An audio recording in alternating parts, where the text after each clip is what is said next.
Hi, this is Damien Marie AtHope, and I am an axiological atheist, which can simply be understood as a value theory or a value science atheist. And I'm here with a guest, a friend of mine on LinkedIn. I'll say Facebook. And go ahead and tell us a little bit about yourself. My name is Sondra Sneed. I call myself a Godscribe.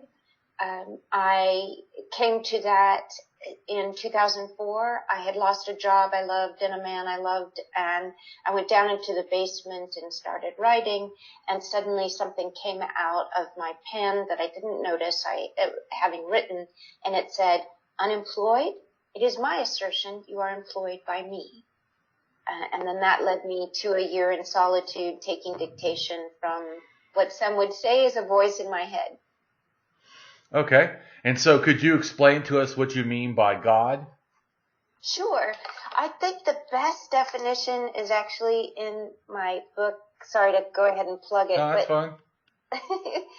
But it's called What to Do When You're Dead. A former atheist interviews the source of infinite being. And in it, I talk about Seth, who was a spirit guide that came through Jane Roberts in the 60s and was officially launched the New Age movement of the 60s. But here's what Seth says about what God is. This absolute, ever-expanding, instantaneous psychic gestalt, which you call God, if you prefer, is so secure in its existence that it can constantly break itself down and rebuild itself. Its energy is so unbelievable that it does indeed form all universes, and because its energy is within and behind all universes, systems, and fields, it is indeed aware of each sparrow that falls, for it is each sparrow that falls. And that perfectly sums up how I imagine the great being we call God, or source, field, energy. But it doesn't really describe one's personal relationship with this being. But it does describe how I frame the God. So personally, you're saying you believe that the term God means some sort of an energy inside of animals or inside of beings? Because you said when the sparrow falls, it is the sparrow. Correct. I attest. I wouldn't call this a belief because it was told to me by the very being that claims to be God, but that God is present within every cell of the universe, because every cell of the living universe, it is that which is alive. God is that which is alive. So would you say that your feeling is that God then is like a pantheistic God, like part of or is nature? Yeah. Okay. And so to me, though, if you explain something using things that are already there, you're just adding another name to something that's already there. In other words, if you say, well, I heard someone tell me one time that they know God's real because of a child's smile. And I asked them, well, if that's true, does a child's frown mean the devil? That's true. It's true. It's difficult to take a minute vision of God and then say that is proof of God. You cannot prove the existence of God. I, as one who spends all day long in communion with this being, knows you cannot prove its existence. Because to prove that it exists is to find it in you. And you can't even prove your own existence except by some physical evidence that you are. But if you locked yourself away and nobody saw you or heard you, and you didn't hear anything or see anything, you still exist. Even though you don't have some experience of your own body, and no one is reflecting back that body. there's an existence, but you can't prove it. So when you say you talk to this thing, how are you sure that it's a thing and not just your own mind? Or how are you... That it's some other, that it is an other. Yeah. Right, not my own thoughts and thinking. And the only way that proves itself to me, I certainly can't prove it to others. Others have to be able to experience it through, like my books are a conversation with this being. And there's content in it that not only did I not believe in and had no experience of, the words that are used to describe it are in a completely different syntax than you and I use in conversation. We have grammar, but this thing I call source doesn't give a rat's butt about grammar. And in fact uses words so specifically you can't skim past it to speed read it. You have to read word by word in order to understand what it is saying, because it uses words so specifically. But that seems weird. If something is going to be seen as a knower in a sense of everything, then it certainly wouldn't communicate to you in Chinese or in Russian or some other language you don't understand.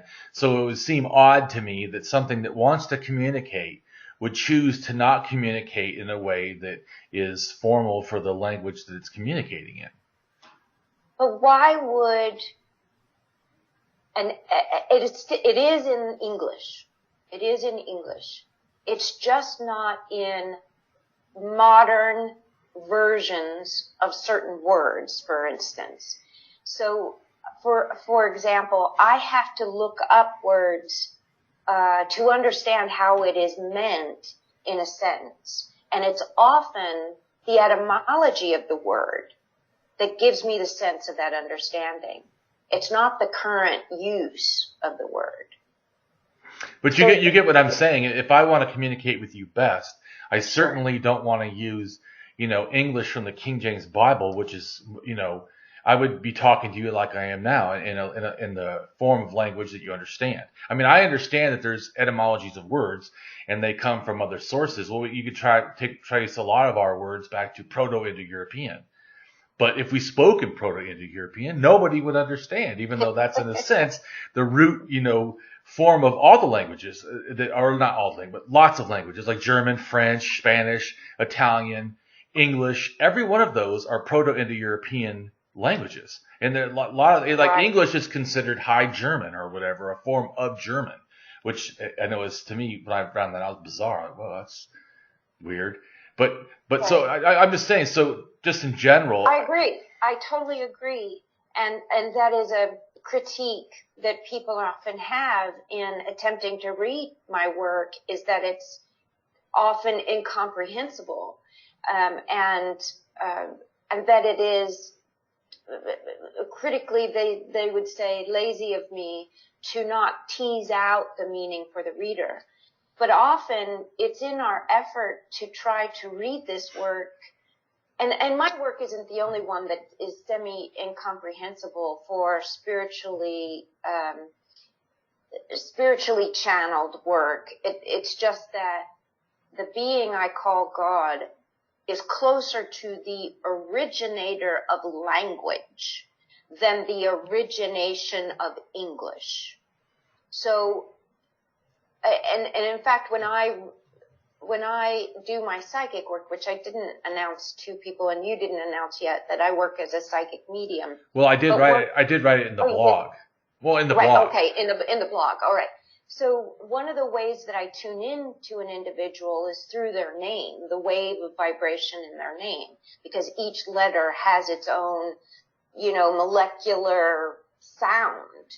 So in that sound is an existence. And I always find that the letter A, the alpha, is God in a name.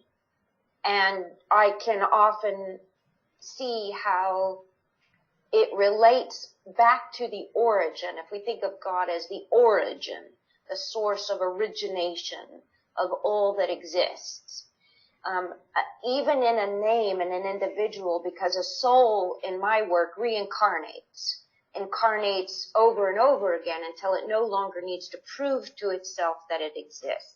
And the world of form or matter or material, or in the Bible as they call it, the firmament, that is a zone of existence that has physical reflection. So it can prove to the soul exists.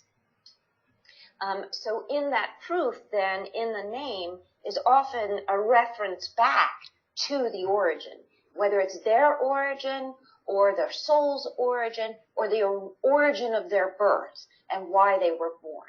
So that to me is just a way of referencing language to this being I call God.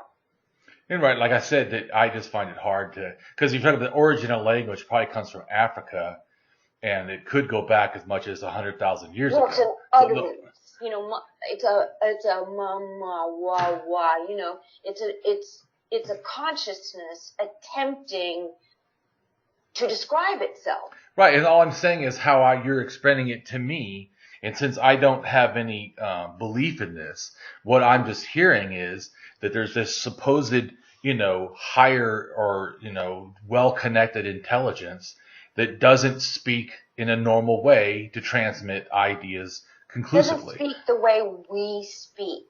It doesn't communicate or use words the way we communicate. I couldn't use the word normal because you don't speak normally compared to a child, right? A child might say all of your intellectual investigation as, what is that? I don't understand that. Talk normal, right? That's how a kid would respond to it. Just as we would respond to this source intelligence. It is the origination of intelligence and consciousness before it's precognizant. Right, and so that's what you're saying. But I'm saying to you, using your child analogy, I certainly don't talk about hard archaeological words when I'm talking to a child. I'm going to talk to where the child can understand. The whole point of the language in general is not that I have these special ideas hidden in my brain, but that I transmit them in a way that's understandable to the audience. Just like even like when I'm going to do my show History Voyagers, that's going to be this just starting. So to me, I'm going to talk about stuff like there's a way that you can talk about a stone tool. I just generally say stone tool, but you can call it a core, meaning it's the whole piece, not a chip of it. And then you can say it's biface, which means that both sides are chipped. And then you can say that it's a lith, meaning it's a smaller sort of a thing, a microlith, even smaller. But that kind of talk to someone who's not an educated archaeologist, it's meaningless. It's a stone tool to us. I mean, you're just saying all these little like particularities that in the speech itself, it's lost on someone who doesn't understand. But those particularities, when you care about what's being said, and since it's coming from my head, I do care that I'm sane. And so the sanity in me, or the drive for sanity in me, investigates the meaning of these words and finds profundity in it, just as if someone was interested in archaeology, they would look up those words that you use and find a whole understanding of that value of those words. So it's our interest as those who study, and especially a linguist who wants to understand how the context or syntax of this language is supposedly different from the writer, who is me. I'm a scribe or take dictation for this stuff. But then I also, since it's a conversation with this being, I also am asking questions. I'm writing the things, and you can literally see the difference in voice and tone and the way source. I want to know things, so I ask questions, and source answers in the way source knows it, so that I know the way source knows it. Well, speaking of which, when you said tone and stuff, so what is the tone that you say that you're hearing? Is it a male? Is it quiet? Does it, how is it talking? Sometimes it's admonishing. Sometimes it's encouraging. Sometimes it's explanatory. Yeah, but that's not what I was asking. You're talking about No gender. the content. Yeah, that's what I'm saying. God is not a gender. God is not. So male, you don't hear the voice in a gender. It's my voice, their words. Oh, your voice. So how are you? If it's your voice, how are you sure that it's not your own mind?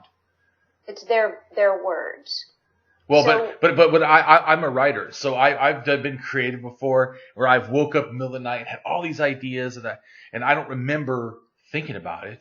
So just because I don't have a awareness, or even like sometimes we feel love, we're not always know the moment that we felt that. We just start realizing that it's happening.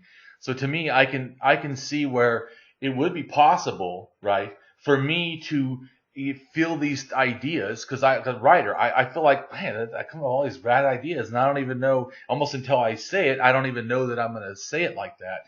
And I long time ago, I thought maybe that's some special thing that I'm, able to, do when I was more religious. But now I realize that, it's just a natural fact that, like our subconscious is constantly going on while our conscious is going on. It's not like it turns off.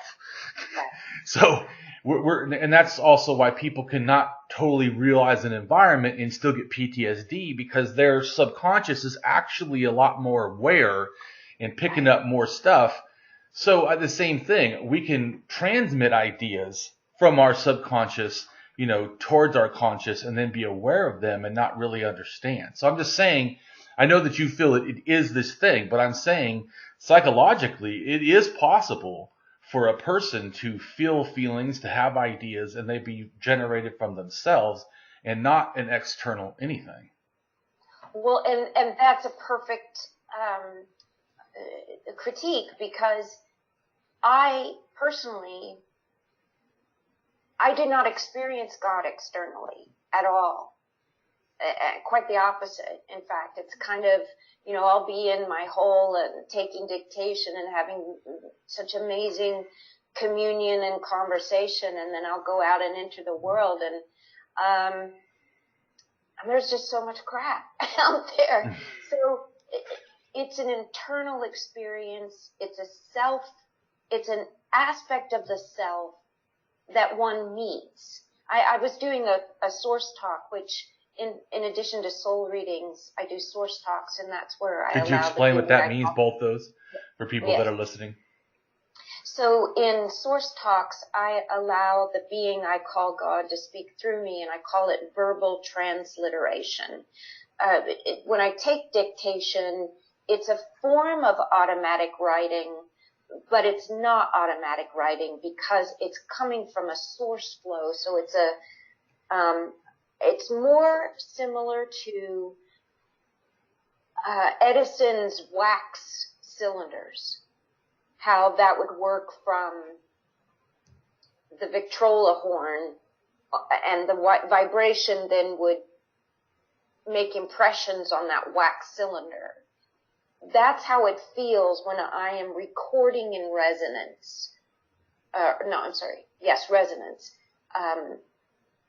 Taking dictation from this being, and I begin to write very, very fast in order to take dictation. Well, I have moved that from that connection of the pen to paper, that wave of vibration up into my vocal cords, and it took a couple of years to really make that consistent and easy to draw. And so I travel the country and do source talks, and these talks have ranged from, in title, everything from tyrants of the mind to wellness is mental to, any number of 2-hour long sessions. And some of those are available on YouTube. Excerpts are available on YouTube if you look up Sondra Sneed. to do that. And in one of those source talks, I forgot why we brought this up. Well, no, I was asking about source. You mentioned that you do source talks, and I was saying, could you please explain it so that people listening can understand? Why did you bring it up? Why did I bring it up? Brought up source talks. Why did you bring up the talks? You were saying that you go around and do these talks, and that's how because you were starting with the original of that you don't physically feel God. It's only mental. And then you said you do source talks and whatever. Well, I don't experience God externally. And could you explain what you think that you would expect to experience to externally to call God?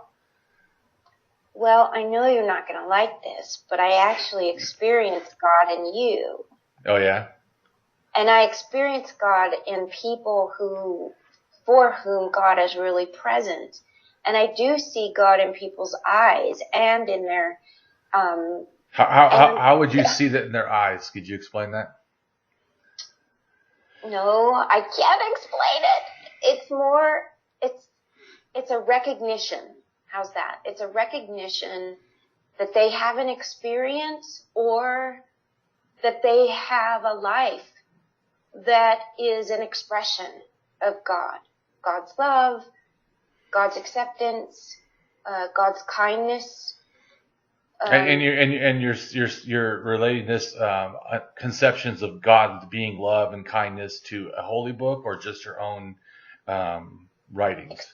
Experience, yeah, personal experience. I went into a year of solitude where I took dictation and filled 10 spiral notebooks. And it was during that, and prior to that, I was an atheist. Before it started happening, I was an atheist. So that experience is what changed me, nothing else. Not reading the Bible or meeting a Christian or anything like that. It was my own mining of my own mind. It was in the mining of my own mind in a year of solitude. Right. So when you say atheist, could you explain what that means to you? I can certainly explain what it means to me, but go ahead and explain what it means to you first. An atheist is one who disregards the hype. One who says, prove it to me. You know, if your God exists and all the violence that has been caused through history as a result of your God, prove to me your God truly is love. You know, it's really just an atheist is an intellectual looking for proof for what comes out of people's mouths because it isn't coming in their actions. Well, to me, an atheist is someone who disbelieves in the claims of theism. That equals gods. Theism is the belief in that there is gods of some kind. Okay. And atheist does not believe in the claims of gods. In other words, like what's offered.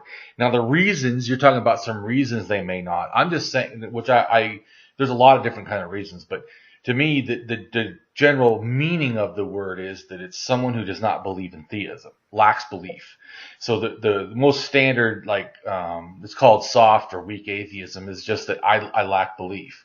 And then there's people like me that are more strong atheists, and I disbelieve what's claimed. So one is that I don't believe, but I don't know. So it could even be I don't know. It's just I've not been convinced. And the other one is that I've looked into it and I'm disconvinced. I've looked into claims of God, the ideas of gods, and I'm not convinced. I disbelieve what is offered, what is claimed. And I don't believe in woo-woo or spirits or souls or afterlife or anything like that. To me, you know, the world is natural, and I'm not adding my beliefs to it. I'm just accepting it as it expresses itself, which is only natural.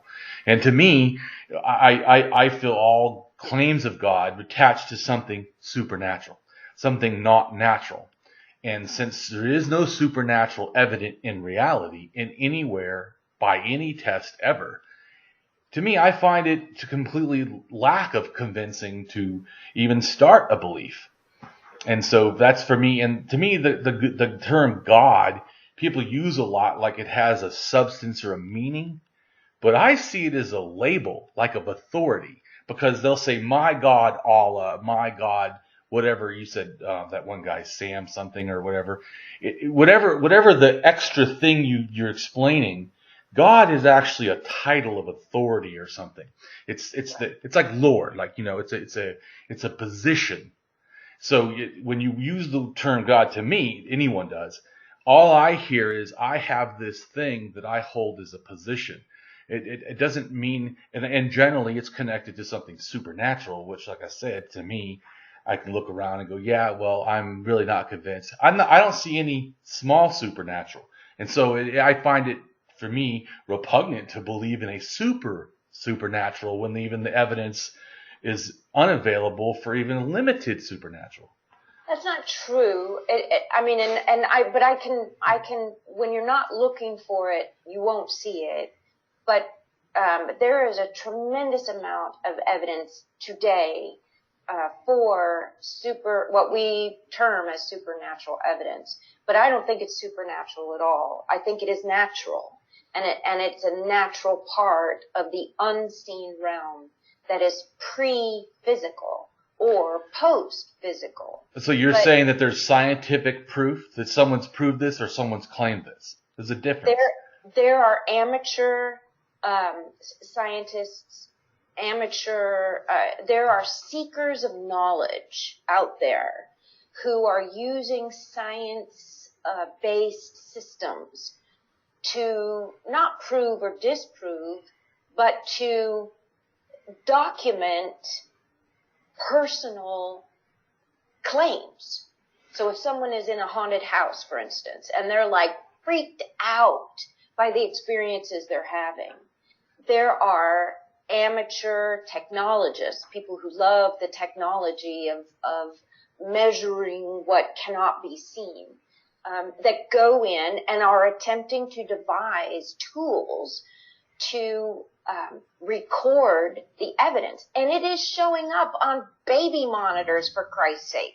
We are at a precipice of technology that you don't have to be a scientist to document extraordinary experiences. Now, there will be skeptics that will say forever and a day that it is faked or false or whatever. They cannot be proven. But I'll tell you, I was one of those people, and what proved it to me, or at least made me go, was there were 5 mediums, and they chose some individuals at random, the people doing the test, and they took 5 mediums.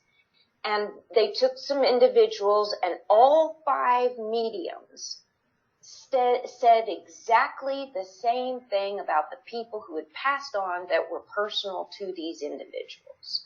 And I was like, wow. And this was a completely controlled experiment. It was enough to put a crack in my disbelief. And there is plenty of evidence out there today, but you've got to be interested in looking for it. So there's been plenty of evidence that's debunked people that claim to be mediums. There's been people that have claimed to be, able to move things with their hands. And I'm not a skeptic. I'm a rationalist. I do not believe things that do not have evidence. That's it. A skeptic, to me, is could be similar, but they have doubt for things that sound wild. To me, I don't doubt. I don't believe things that are not supported in some way by evidence. It's a harder thing. I need, for all my beliefs, I have what's called an ethics of belief to me. That I want to have reasoned belief acquisitions. Things that I let come in, they need to be reasoned, period. That's because I'm a rationalist. Then I like good belief maintenance. In other words, I think that, to me in general, our brains are believing machines. We go out in the world, and even if someone says they're a skeptic or an atheist, our brains psychologically like to believe things. The thing is, what usually has an issue is when they're more than trivial beliefs. If I say I have a cat right now or 2 cats, you don't, in a sense, even if someone was a skeptic, they're not going to go, well, I don't think that's possible. they're going to think, well, there's cats in the world. People generally have cats. In fact, that might even be more common than having a dog. So it's not impossible, for Damien to have a cat. And so it's a trivial belief. A lot of beliefs like that. We just pick up beliefs. But what if your beliefs are let me finish real quick. So, I'm sorry. So we accumulate these beliefs. So I believe that all of our beliefs we should look at all the time, reassess. Do they match? See, there's a problem is to me it's not all or nothing. Sometimes they match 90%, 80%, 70%, 50, 30, 40, 20, 10%. It's this, but we don't do that. We generally, when we either believe something or we don't we don't really assess the value that's attached to what we should believe. But I believe that we need to have good belief maintenance, reassessing even what we already think. I try to do it all the time. That's why I'm willing to talk to you or whatever. I'm willing to talk to people because, I want to know if I have the correct thing. I don't sit in some ivory tower and go, I'm not going to, believe anybody. I'm willing to believe when there's evidence to support it. Then I also believe to me that we should have, and that's honest belief relinquishment, that we should let beliefs go when they don't have supported, when they're not, matching the facts, when they don't seem, accurate, relevant, worthy. Then to me, those kind of beliefs we need to let go. I mean, I used to have a belief that, when someone was mean to me, that I had every right to be mean back. But I started to realize, but that kind of behavior actually looks bad on my character. And so I started to try to change who I was because I realized that belief, that right to anger actually means that I end up hurting people in the world. And I don't want to do that. Because how can I look at these other people and go, oh, they're wrong because they're being hurting, and then do the exact behavior that they're doing and then feel good about myself? And I know that it's easy to do because we like to pick camps and we like to stay on sides and stuff. But I don't find that productive. That was a belief that I had to let go. And that's like a lot of people are shocked, because I'm so strong of an atheist and so hard against any kind of woo-woo and stuff. They feel that I would have no friends that are religious. And I said, this is where you really don't understand the values that I run by. Because to me, I really care about humanity. And so humanism, what I value, is more important than what I don't value. So I told him, I would rather hang out with a religious person who's a humanist than an atheist that's against humanism. Because to me, if you don't care about people, that's not my kind of person. Or cats. You got to care about cats. Yes, I actually have 2 cats. I see that one.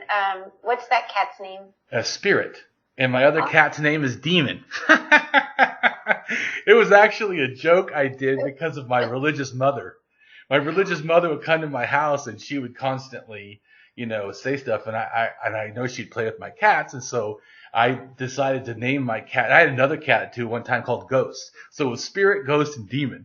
But it was all tongue in cheek. I mean, I wasn't doing it to be mean to her. I just thought it was funny that when she came over to my house, she had to say spirit and stuff. And she's like a devout Christian. So to say that something is a demon just really bothered her. It made me laugh.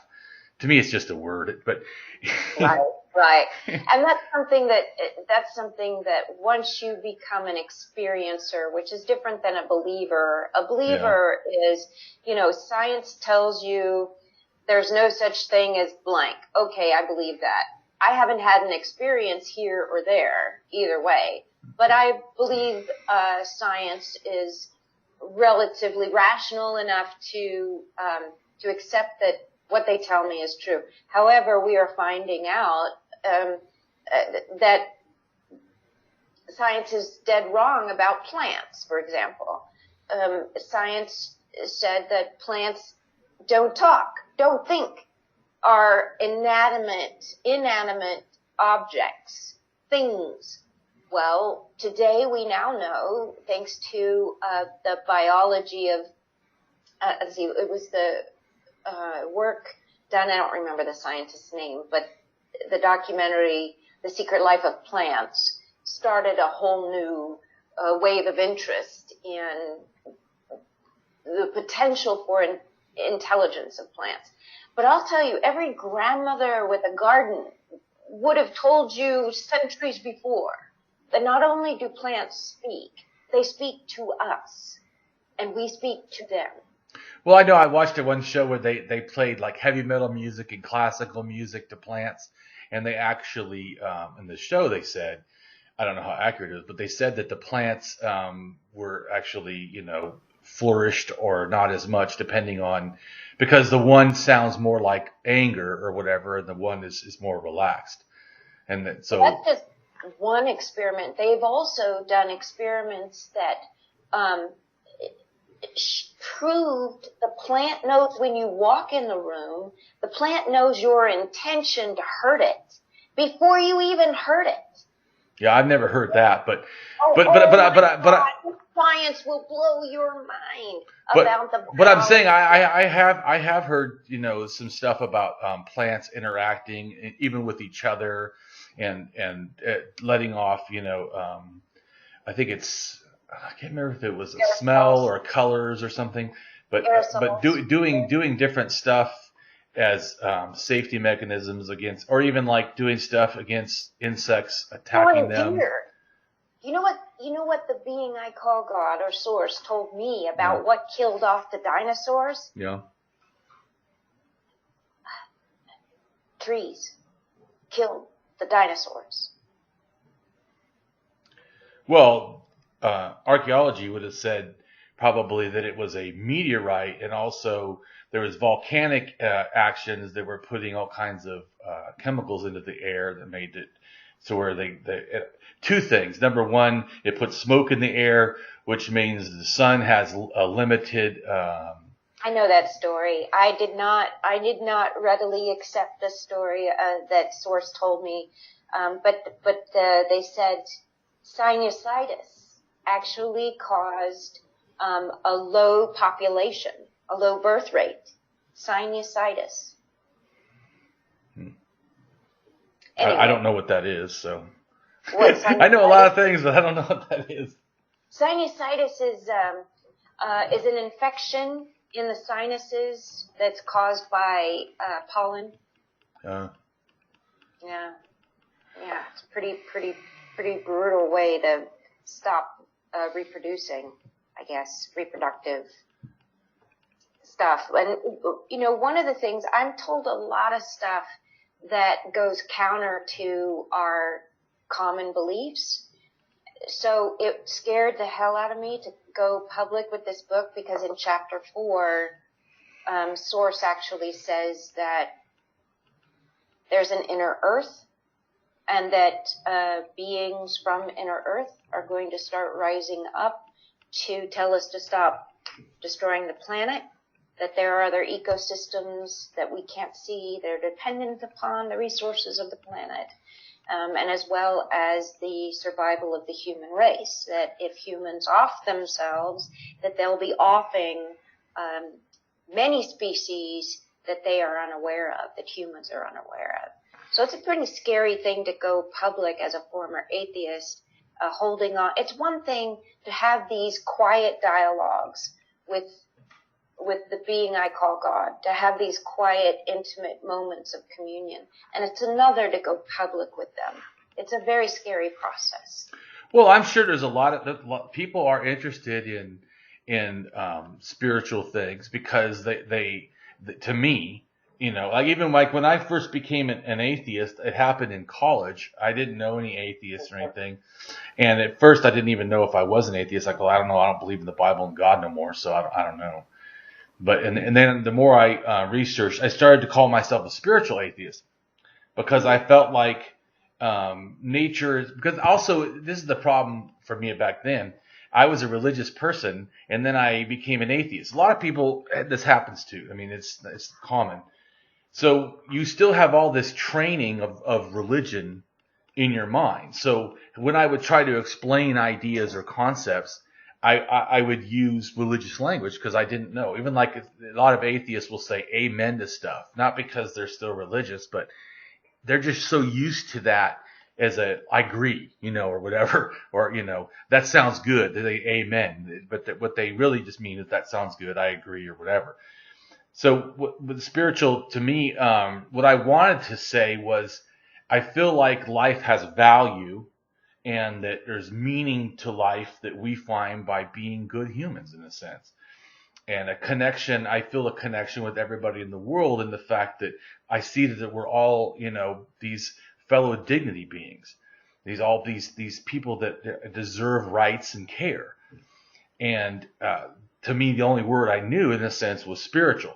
Now I realize that I'm an axiological atheist, which is in a sense a form of strong humanism with atheism. It's also a critique of the God concept. But to me, it also, like I said, it's about value. So axiology is value theory. It doesn't have to be with atheism. It's a type of philosophy and social science when it's formal axiology. And it basically is a way or process of assessing the world and value judging it. We all value judge. It's just different of when your intent, is to do that. To pay attention. How, why am I value judging? And also axiology doesn't break down things in just all or nothing, which helps because when you're going to assess value accurately, it helps to be able to do this. So to me, what do you value? Sorry to interrupt, but I just need some clarification. When you say value judgment, what does value mean in that? So in axiology, value means things like worth, benefit, truth, and substance, accuracy. It means benefit, but to assess that something doesn't have value in an axiological sense is it doesn't have worth, it doesn't have benefit, it doesn't have accuracy, it doesn't have truth. It assesses by looking at, and it sees like three different types of qualities. So there's intrinsic value, where things are in a sense valuable unto themselves, like you to me. Like love? Well, could be, yes. But to me, it's towards you as a person. A tree doesn't have intrinsic value as far as I'm concerned. It has value, but not intrinsic unto itself. In other words, because it has to do with morals too. Axiology takes values and then builds a moral system in a sense. So once you understand, is it murder to cut down a tree? Mm-hmm. I don't think so. To me, the tree is an inanimate thing in a sense. Just like, is it wrong to smash a rock or to move dirt? I mean, so these things to me, things that have the sensation of pain and the realization of mind, to me, that's when you start to become a dignity being, to where you have this sensitivity and awareness of what's going on, awareness of yourself, of others. And so to me, you get, in a sense, this asset of value, but you also get this asset of responsibility. Then the higher you're able to understand these things, the more, in a sense, responsibility that comes with that. But I kind of wish I still had the idea that plants and trees aren't sentient, because I hear them scream when they're bulldozed down in the area. I talk to them in my backyard and my front yard. I talk to them. I talk to trees where I go, and they all have different personalities, very different, but they all know each other around the globe. It's really a fascinating. The clouds are even sentient. Water is even sentient. How is water sentient? That's a good question. Do you mind if I tune in and then get an answer from source? Can we do a little bit of that? Sure. So you Go can ahead. have an experience of it? Okay. All right. So your question was, how is water sentient? Yeah. All right. So God says, one way to experience sentience in water is to identify within yourself that you are water. You are mostly water, and everything that you do, say, become is all a process of moving that water in the direction of your will. As your will moves forward, so too is the water moving in its direction. And on the earth, as the earth is constantly in need of water, they're called to places in order for water to fall in places. And from places in which water has been given unto it and to it. So water is a union between all forms. It is a one, union with one, and that one is the will to live. And all that lives that needs water comes from water. And it is a structure of water that makes life live. But how can we talk to it? How come you to me one time when water was flooding and coming into the, you told me to tell it to go. How did it hear me? How come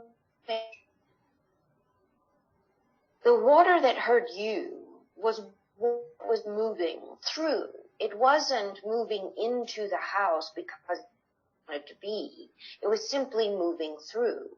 So when sentience sensed your sentience and you said, come here, please go there, it knew where to go.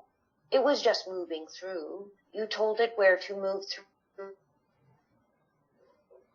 Will that always happen, even if the landscape would draw it into my home? No, you would not be able to overwhelm the volume. Volume at that point overwhelms the water too. And no matter how much it wanted to come, it would not have a choice. It was in volume. Momentum. Yeah. Well, I don't find that convincing. To me, water is a question, and that was the. Yeah. No, I understand. I'm just saying that water, is just an element of our body. It's just like, we have copper in us and we have, other elements. They want to ask you a question. They want to communicate with you. Oh, Is that all right? Sure. Is that all right? Okay. We want to ask you, why do you think copper is important to the body? Why is what? Copper important, that it should be part of the body or an element, as you say.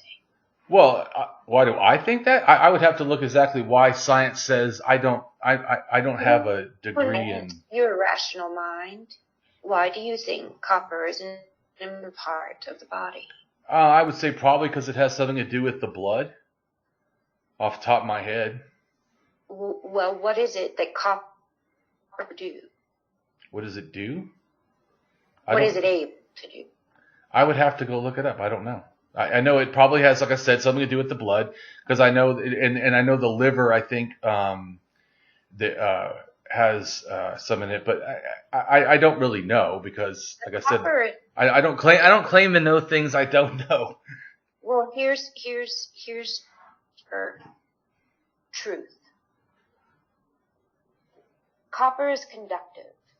The brain requires electricity in order for it to move thought. Copper is a part of moving thought. Well, I don't know that copper is in the brain. Like I said, I believe that copper might be in the blood. And I do know there's a blood-brain barrier where the blood is, in a sense, getting to the brain. But I don't know in what relation that's affecting the neurons. It may. I don't know. Otherwise, why was it there? It's just sitting there for no reason. Well, no, I didn't say it's no reason. I said I don't know the reason. I'd have to go look it up exactly. But this is a conversation where the beauty of intellectuals is to discuss what they think, not what they know, but what they think. Right, and I try to explain what I think from what I know. That's the difference. If you only know what you think you know. You cannot know all that you don't know. True. I don't know everything that I don't know. That's true. And the only way to know what you don't know is to go beyond your own thinking. Right. Which I do by going to other credible sources that are trained in that area. Just like if someone wants to talk about some archaeology stuff. Knowledge is universal. It is not a process of getting it from somewhere. It is a. Well, what do you mean by knowledge then? Knowledge is beyond the brain. It's beyond what you perceive through reading other people's work. Knowledge goes way beyond one's own experience in the world too. because you can have knowledge of other people's experience just by standing next to them. You know that they've had trauma, that they've had some experience that makes them stand the way they are standing. And no one told you to look at a person in the way that they stand and what that stand means. It is your experience of your own standing that has described for you what the feeling of standing in that way is. And so you have an experience of someone else's experience simply by adjoining yourself to them. That's knowledge beyond the brain. Well, I wouldn't call it that. To me, that when we are pattern-seeking machines, our way of consciousness is to look out, because it has to do with adaptive strategies and survival strategies. And so we look out and we look at things and we see patterns of things, and then we start to understand how do we relate to them, what benefit or cost is these external things going to do. What benefit to you is compassion then? What benefit is compassion? To what benefit to you is compassion? Well, compassion is a benefit because I believe that we are emotional, fragile beings that are alone in the world, and that we're generally seeking two different things, safety and comfort. We add a lot of other stuff on top of that, but these are kind of core things. Even Maslow's hierarchy of needs. Compassion then for you means safety and comfort. Well, no, I was saying to me, all humans, in other words, like a person could be rich, right? Could be a drug dealer. He has all this comfort because has money. But people are trying to kill him. The government's trying to arrest him. Other drug dealers could be trying to steal from him, or his own people could be, in a sense, going against him.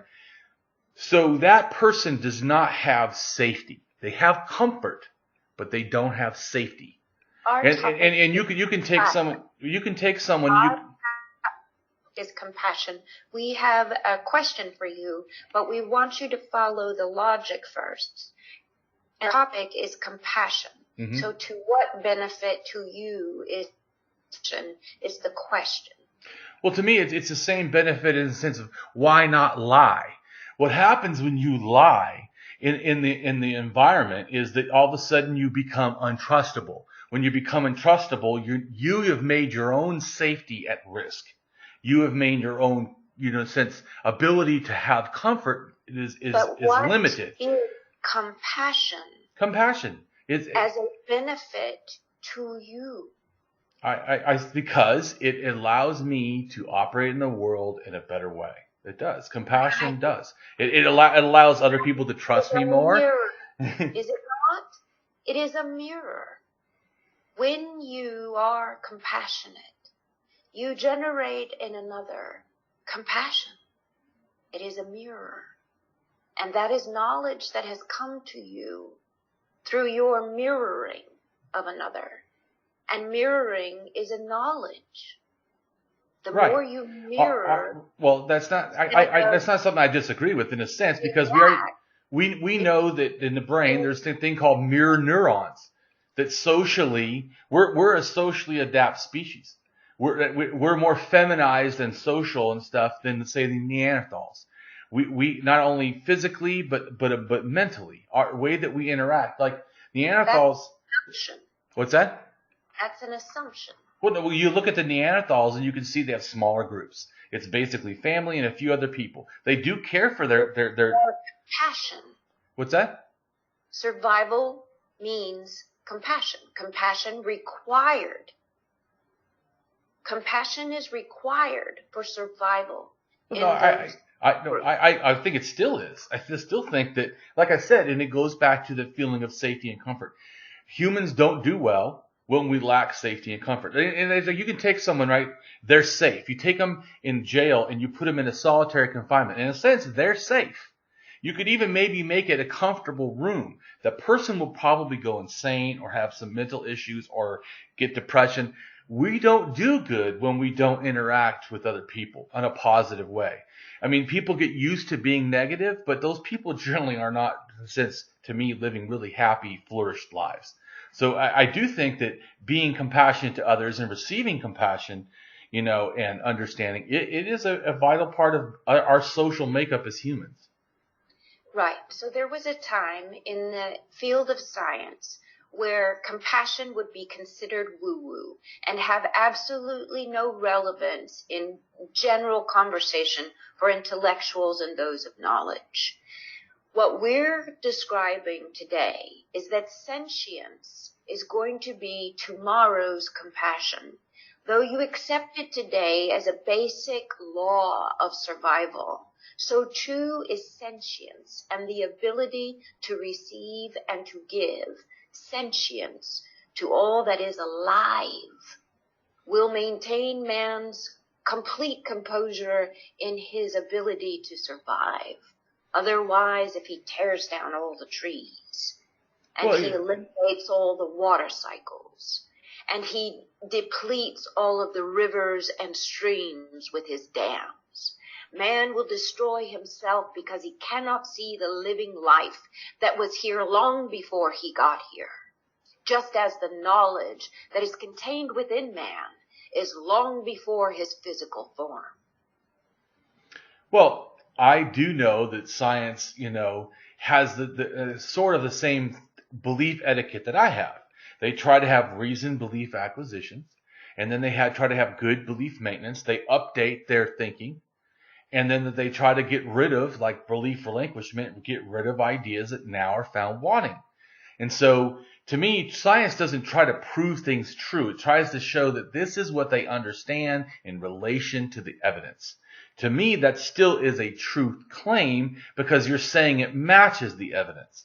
So, but science and me are more than willing to update our thinking upon new evidence. And we have found that there is ecosystems that can be harmed, that when you dam something and you stop the flow of water, it can cause erosion in one area, or it can change fishing, habits and stuff. Like I know I was in Oregon and they were trying to make some kind of a conveyor belt, or they did, for the salmon to be able to spawn over the dam or through the dam. I can't remember how they did exactly, but so yeah, I do agree that I don't think that means we can't dam things, or where I think it does mean that we need to be more aware of the environment, and to think that, that there's not these, running systems that it's like if you kill the bugs, all of a sudden you have all this rotting flesh. Then all of a sudden the rotting flesh causes animals to get sick.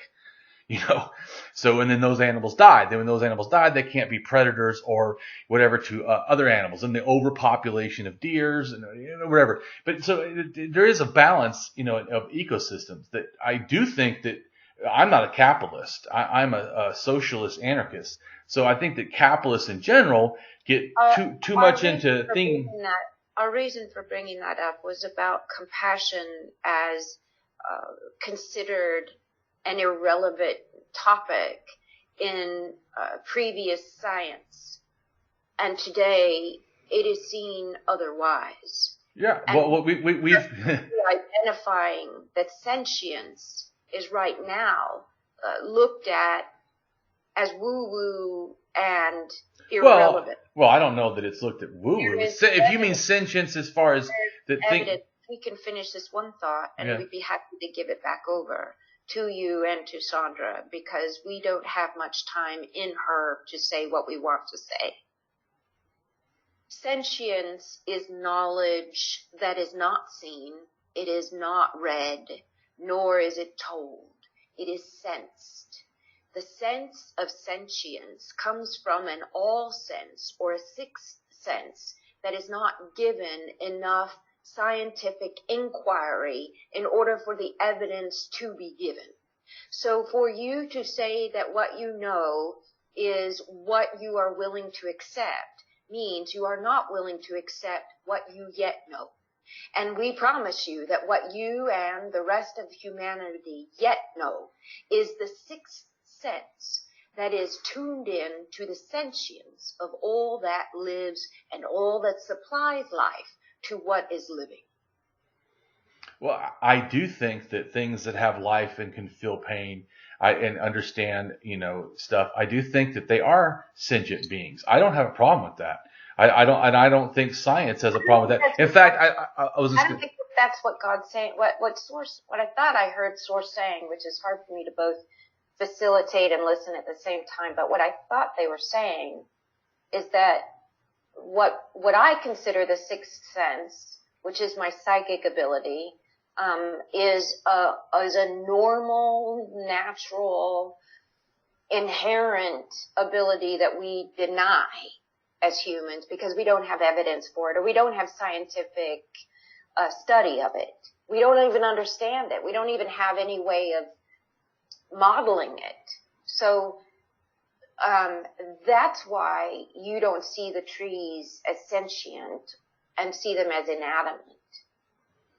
Well, I was going to say about. What I thought I heard. Well, yeah. Well, no, I don't think that. I think that trees have an awareness. I don't think it's sentient in that sense.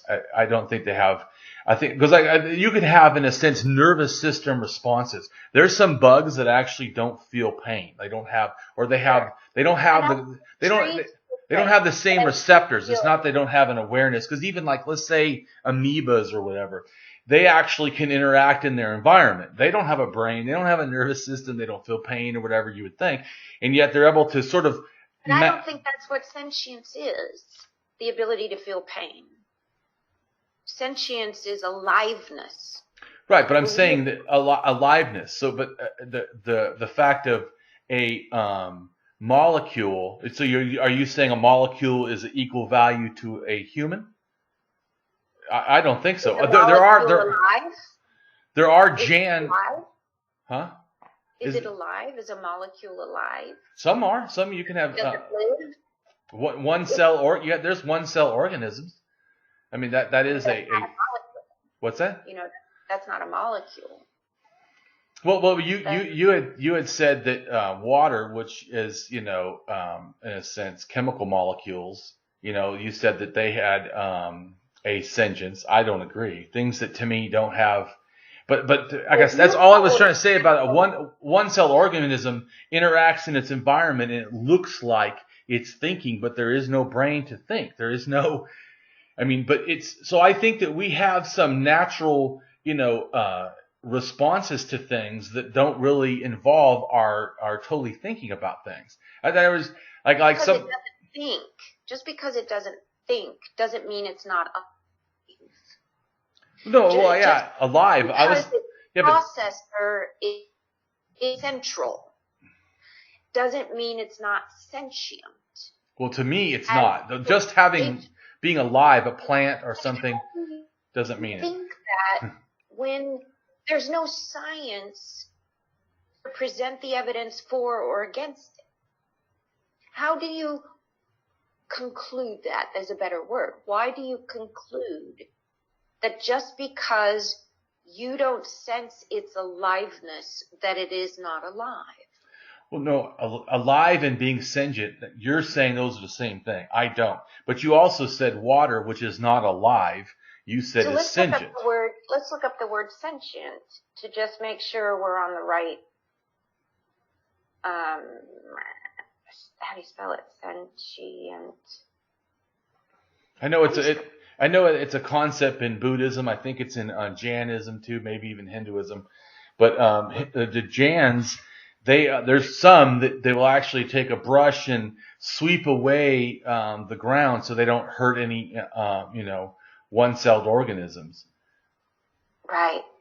I remember that story of that they made them firms before. I can't remember that story. Okay. Able to perceive. That's what sentient is. Able to perceive, feel. Right. That's what but that's kind of what I'm saying. You have to have an awareness of sense, both of pain, to feel, and of awareness of your environment. But you can feel without pain. You can feel something without it having pain, without the experience of pain. Well, right? You can feel stuff. There's different ways of feeling, if you mean by that, because we can emotionally feel something, and it can be different than a physical pain. Science has identified a sense that is in addition to the five senses. Well, there's actually way more than that. but has identified that there is a sense that someone is staring at you. That you can sense when someone is staring at you, watching you. It's just somehow part of our makeup that we can feel that. Animals can feel it. Someone's staring at you. And so you get real, mediums will feel that, and they'll see the dead person that's there. Other people will feel somebody staring at them, but they don't see anything. And that's documented. Well, I would have to do research to find out how often or how well proven, because a lot of people do stuff that's pseudoscientific. In other words, it seems like it, but it's not really scientific. Whether it's because something's documented doesn't mean that science now puts in that this is real, but it is definitely documented that people know when they're being watched, when they're being stared at. Well, like I said, I don't know that has been shown. I would have to see something. But the biggest point is that even if we could feel things. I don't think that means any kind of a magical thing, because in a sense, like I said, we're pattern seeking. So we're used to paying attention to our environment. So I didn't say it's magical. It's sentience. Sentience. And I wouldn't say that it's even proof of sentience. It's simply identifying a level of sentience that's not in our vernacular. Even as intellectuals, that's just not how the world is. That the living life, separate from human, is sentient. We certainly think animals are sentient. But we don't. Some people do, some people don't. I think that they are. Because even like I just saw. Well, I just saw two articles recently. One was on cockroaches, that the cockroaches, because someone had made a claim that cockroaches didn't have any sort of a sentience or awareness or whatever. But I read a thing where they did a test on cockroaches, and they do seem to have awareness and stuff. And then I also saw a thing that had rats will actually go out of their way not to hurt other rats. And when it would benefit them. And I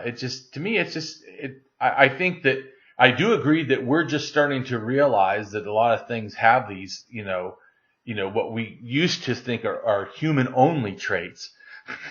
But to me, if you really understand evolution, we got us from a long line of already, occurring events, already occurring things. So, and another thing too. Love be part of that. Why wouldn't love be the basis of evolution?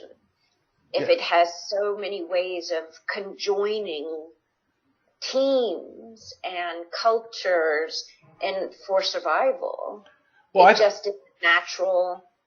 Love is a natural, evolving condition, or a condition of evolution. A natural condition of evolution. Why wouldn't love be that? Oh, I think love is a natural thing of evolution. Yeah, definitely. I think that it started way before humans. I mean, I don't think that we're the only. I mean, anybody to me that has an animal can generally see that they seem to care and love you. I mean, like a lot of people, they have cats that won't come when they call. A lot of times, my cats will come when they call, and it's not for food. It's just because they want affection. So, I mean, I think that, but certainly if I didn't act with affection, then they wouldn't be reciprocating this. And that's what goes back to what value it has. What value. And it has to be cat affection, too. It can't be dog. You cannot approach a cat like a dog. They will not respond well. No. No, but a lot of us are, in a sense, because of this pre-existing thing that we're all sharing, we have this tendency to bond. Just like I said, we also bond to ideas, which is why some people get ideas, and even when they don't find that they're really worthy, they just keep believing them. And that even can include, people that are atheists. I don't think that, people that are atheists are immune from, the natural things of the world. But I think that the difference often with some of the atheists, I wouldn't say all, some of the atheists that are like me, that they have the willingness to update upon evidence. And I think that there's a lot of people that just don't do that. I've had a lot of people that say they believe in the Bible or whatever, and if I show them something, they don't believe it, or they believe, like my mom. So when I went to college, I became an atheist, right? It actually happened halfway through reading the book about, it was something like discovering or understanding the Bible or something. And they talked about Satan. And in there they said that the serpent, Satan, Lucifer, the devil, if you really read it, these are all different beings. They're not the same being. It's only later Christians try to make this one, monolithic being out of this supposedly. But so once I read that, and they said that, that the thinking of Lucifer as part of the devil is just a mistranslation understanding. Because Lucifer was light bearer and had to do with the king of Babylon. Because he would go on top of the thing, and he ruled supposedly most of the world at the time, and he had like all kinds of gems and stuff, and he glittered in the sun when in the morning, I think it was. I can't remember exactly, but he would go up on top. So and then all of a sudden he was no longer king. And so it says, "How far you have fallen, O Lucifer." And so they're saying the light bearer, the person that thought he was on top of the world, is now been taken over by other armies. But so when I showed, I'm sorry, I'm interrupting you. No, that's fine. No, I was saying, so I told my mom that, and then I told her, get out your Bible concordance, because she had thing that explains like parts of the Bible, and it said that. It said that exactly what I just said. And you know what she said? No. You know what? I'm going to believe it anyways. And I said, you know what?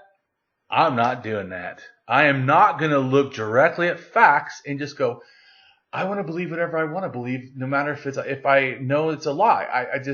That's actually when I started becoming a hard atheist, is when she did that. Because I was kind of like, I didn't really know, but all I knew is, man, I'm not doing that. I'm not going to look at something I know is a fact and then just. Interesting. God is so less interesting if you don't look critically at the Bible. And what Source told me about the 500 years, how long you get this impression that people lived hundreds of years. Yeah. They say that. They say but what Source told me is that was their way of counting dead. That there were families of clans. There were clans that lived for 500 years or 800 years. That these clans are associated with a fatherhead. Mm-hmm. But that's what the Bible is describing, are an epoch of a nation based on the birth of under a father. I understand that the concept that you're saying. I mean, I know that like in Ireland, they'll say MacLeod or something, and it has to do with it's one person, but or it was like James' son. It's James' son in a sense, or whatever. But new ways of looking at biblical content communicate with this source. For instance, in my year of solitude, it gave me the story Relief to See, and this is available on Amazon to download. But it's called Relief to See Her, the lost symbol of the story of the Adam and the Eve. And God told me that the original story, giving man his right to think on his own, just as, for example, if you built a robot and you wanted the robot to think for itself, the only way you would know it started thinking for itself is when it disobeyed its programming. So the story is supposed to be about when man turns to his own mind, own choice. I say with regard to man, and I, as a feminist, would have hated that, but I can't avoid it. But man now chooses, because the word, and here's what it is, because I learned that the word man doesn't mean masculine, male, human. It means spirit. And when you combine spirit with, that's human. But woman is man, simply man with a womb. But we are all man. Well, I would say it's probably really kind of the opposite of what you just said, because genetically, we all start out as a default of female. Woman is actually the default of all humans. And then what happens, like, so in other words, and one X, if you just have one X, like women are two X's and a man's an X and a Y. An Right. X is all you need to make a female. In other words, if you took off and you only had one X, you would end up with a female. So with two X's doesn't make it more female. It just means you have a backup. So if this other one goes bad, you still end up with female. And then a man has a female X and a Y. But if you look at them and you understand, like to make a man, there's three processes that happen in a sense in the womb. It first is anti-feminizing androgens. They're things that stop the process that would have just, otherwise you just end up with a female. And then it has masculizing androgens, things that try to turn this now turned off female into a man. And then you add testosterone and it kind of finishes a lot of the stuff. But that's stubbornness, pain in the assness, and I'm just kidding. I have a husband. Right, but stubbornness, aggression. But I'm just saying, I'm just saying though that testosterone does seem to have that effect. And also it goes towards people being like the more and more testosterone has effects on the brain. Not thinking is correct. But so what I'm trying to say though is that explains everything. So what I'm trying to say though is that we start as a default of female, which is one reason why when I learned that in school in psychology, that was my degree, that I started questioning the Bible. I'm like, wait a minute. How is it supposedly that man was first and woman is from his rib when the DNA says everybody's female and then the male is like this? In fact, when women have one male, the first male, some of them have a real problem because they're fighting all those male, in a sense, hormones. But the next male and the male after that, their bodies, not every woman, but a lot of women's bodies, in a sense, get used to this invader. And there's been some research that at a certain point, it's almost like the mother's body can turn the person either gay or whatever or mess with the hormones. The woman's body does this. Like, she doesn't think about it. The body does it automatically. But I'm just saying, so the default is female. And then even when there is a male, that's still, by the female's body, is seen as an alien thing. Well, before we change that subject to gayness in the womb, what Spirit tells me is that through the natural soul's evolution that we reincarnate. So we go from spirit to incarnation to spirit to incarnation in cycles of our soul's evolution, and we go from male to female interchangeably. And it depends on what kind of life we want to lead and what we want to as a experience.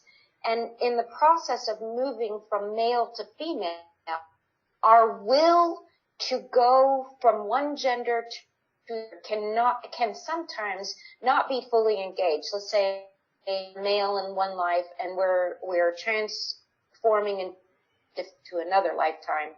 We can kind of stick ourselves in between if our will isn't strong enough to turn on those hormones in the woman's body, the hormonal bath that changes, I guess, as you described, from female to male. If we aren't so sure that okay to be female or ready to be male, we can kind of stifle those hormones from mother's body and kind of be dual gendered. Well, yeah, a lot of people probably are mildly dual gendered. Having a gender variance, because I know a lot about intersex, having a gender variance is like, I think it's like, I can't remember the quote now, but I do know another one. It's for men that have a gender variance, it's like 1 in every 5,000, and for women, it's no, I mean one. No, I said it wrong. So men is 1 in every 1,000, and women is 1 in every 5,000. So that it's harder for a woman to feel a gender variance than it is for a male, which is, to me, easily explained when you understand that when you start with the default of female, right, that would be like what you always go back to, in a sense. Like I don't know that you're choosing or the influence of the mother. I mean, I do know that that there's some research that showed that the baby can know the mom is sick somehow. I don't know, maybe what's coming in, and actually does something to help the mother or something like that. There's some sort of like a symbiosis. Like, in other words, it always was thought that it's only the mother to the baby, but they're actually finding out that it can be that the baby actually benefits the mother somehow, that it's affecting. I had to go to the research to remember now exactly what it said, but I thought, wow, that's amazing. The biology isn't, I think we assume, because of the last 150 years of science, we assume the biology is set, that is a process or a machine that does what it is programmed to do. And if it does what it's programmed to do, it's a kink in the machine, rather than being some unseen agent having some influence on the biology. We just aren't there yet in the evidence, so it's not widely accepted as possible that some soul that you smell, taste, touch, or experience in any other way can influence on its physical form and on physicality. Like, if there was a person, for instance, that didn't move on and is in this room with me, I wouldn't be able to see them, but I could sense their effect in the atmosphere or the electromagnetic field of my own electromagnetic field, that they would affect my electromagnetic field to such a degree that I could sense their presence. And that's just, I know this isn't in your belief in wheelhouse, but that's just, I have performed over 3,000 soul readings since 2014.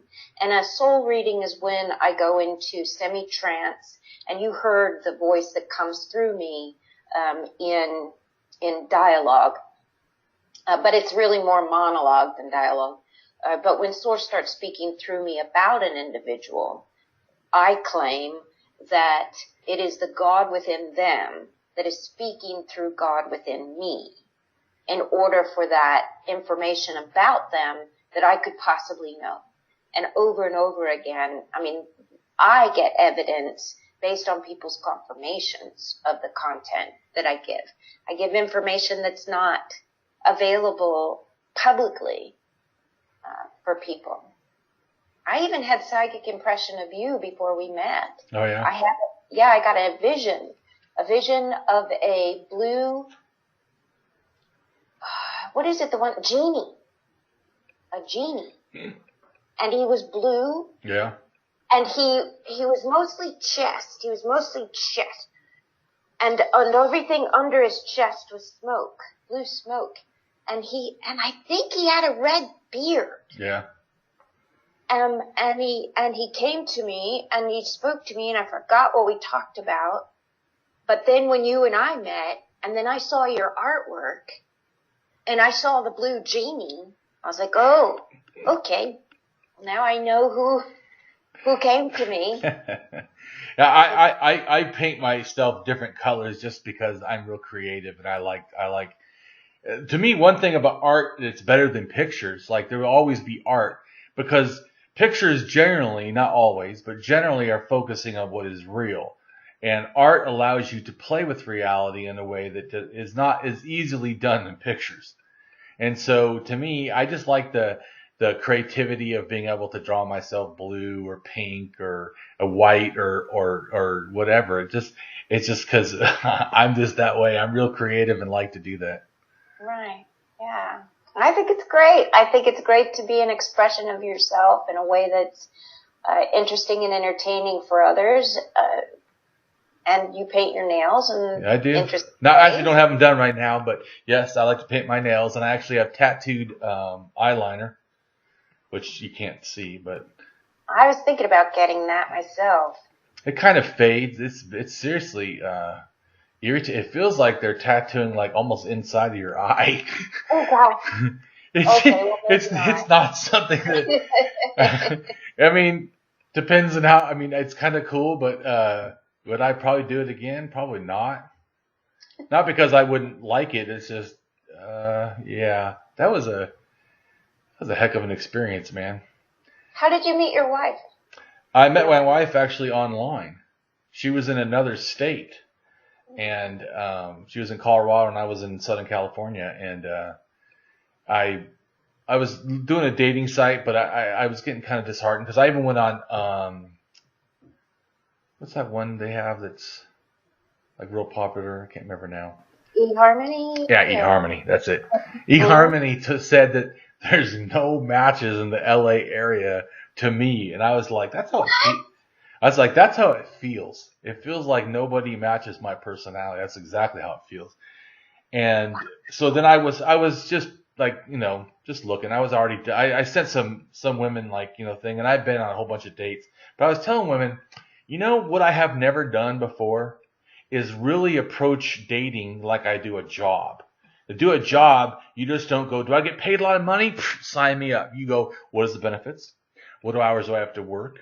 How often do I have to be available? I mean, there's a bunch of stuff you start asking, and you start to think not just can they give to you, but what can I give for this job? Because am I going to be able to last here? And so I started approaching my dating, in a way that was more thoughtful. And so I was like, I don't want to make a wrong choice because I do want to be with someone, but I don't want to just settle. And I also don't want something that only benefits me and that I'm no benefit to them. Because there's people that will just morph and be whatever you want them to be. I want a healthy kind of a give and take relationship. And so I was like, because there was a couple of women that were like, they'll be whatever I want. I'm like, that's not really what I mean. I mean is I want someone that fits me and I fit them. That we. Right. Not that you'll just be whatever I want. Like, that's not really what I'm talking about. But but I understand people really want affection. So, I mean, I understand. But my wife was far away and I wasn't even really be serious. I just like, it looks nice. And, she came back right away and was like, hey, let's talk on the phone. I was like, oh, okay. But I wasn't thinking because she's in another state. I'm like, Colorado. But the more we talked, I talked so much my jaws hurt. And I was like smiling so much, my cheeks were hurting. And I was like, this is the person for me. And it was great too because she would say a lot of stuff that fit me before I said it. So I knew that she wasn't just trying to copy me and, so that's, and I don't know, maybe like a month. I moved to Colorado, and then like another month, she moved back with me to California, and I helped her move. Wow. Where are you now? Right now, I'm in Illinois, but we've lived several other places beside that. We've probably moved about 20 times. She has a job that in computer technologies. She moves a lot. So I see. But well, it's a beautiful story. My next book is going to be a conversation with God about love and relationships. And so I'm always curious about, that point in which you go from single to really vibrating, just as you described it perfectly, how to approach in a way that you aren't, you say to yourself, I'm not desperate. I don't have to have somebody in my life. But if I did have somebody in my life, what am I looking for? And what are they looking for? And who am I? What do I have to bring to the table? I totally agree. And that's why I feel like it's a lot better for me because I have never been so honest to someone and tell like all the things I like or want or need or felt in my life. I mean, my wife is my absolute best friend, and she's helped me in all kinds of ways. And I've also helped her. I've done a lot of, we're both kind of like natural counselors. We both got, degrees in counseling because she didn't get it one and tell me because she didn't realize she had that gift. Because everybody always said she's too sensitive and stuff. And I'm not super, super sensitive, but I see its value because I understand you are that. too super sensitive. I can feel it in you. I mean, you're just so big-hearted. I am. So I do care. I do really care about the world. I do really care about people. And I really want to make a difference. And like I said, my biggest difference that I hope that I make is humanism. I hope that I inspire kindness and generosity and thoughtfulness in people. I really feel like our world is so desperate for that right now, especially to me after Trump got in and just a lot of the hate mongering people do. It's just uncalled for. And it doesn't make us better as a people. Even if, and this is the thing too, you can still have a Trump and you can be kind. We can do the action that as one guy said to me, now that Trump is in, he can go ahead and be whatever he wants, even if it bothers people. And I was like, yeah, that's the wrong attitude. It should be that no matter who's in, I'm going to be a good person. No matter what my environment is, I'm going to do the right thing. It shouldn't be that, well, now I don't have to do the right thing because now there's people that also agree that the right thing is not that important. I mean, that's, it's just. And I said that to a girlfriend when she's just real sketchy. She's like a bird. Like she looks like she's going to just fly away in a second. And I'm one who kind of prefers to feel someone's commitment as a friendship. And because she was so that way, I decided, you know what? She may not be able to commit to me, but I'm going to commit to her. She may be like that, hasn't had enough people committing to her, and she's afraid to open herself to be committed. So I will commit to her, and I will not ask of her until she's ready. And it will change in my mind. I'm secure enough with me and who I am. I don't need someone else's commitment to me. Right. I'm committed. And if they just can't tolerate me anymore, because I know I'm a big dose, you got to take me in small doses, then I'm good with that too. I'm good. I'm good with me.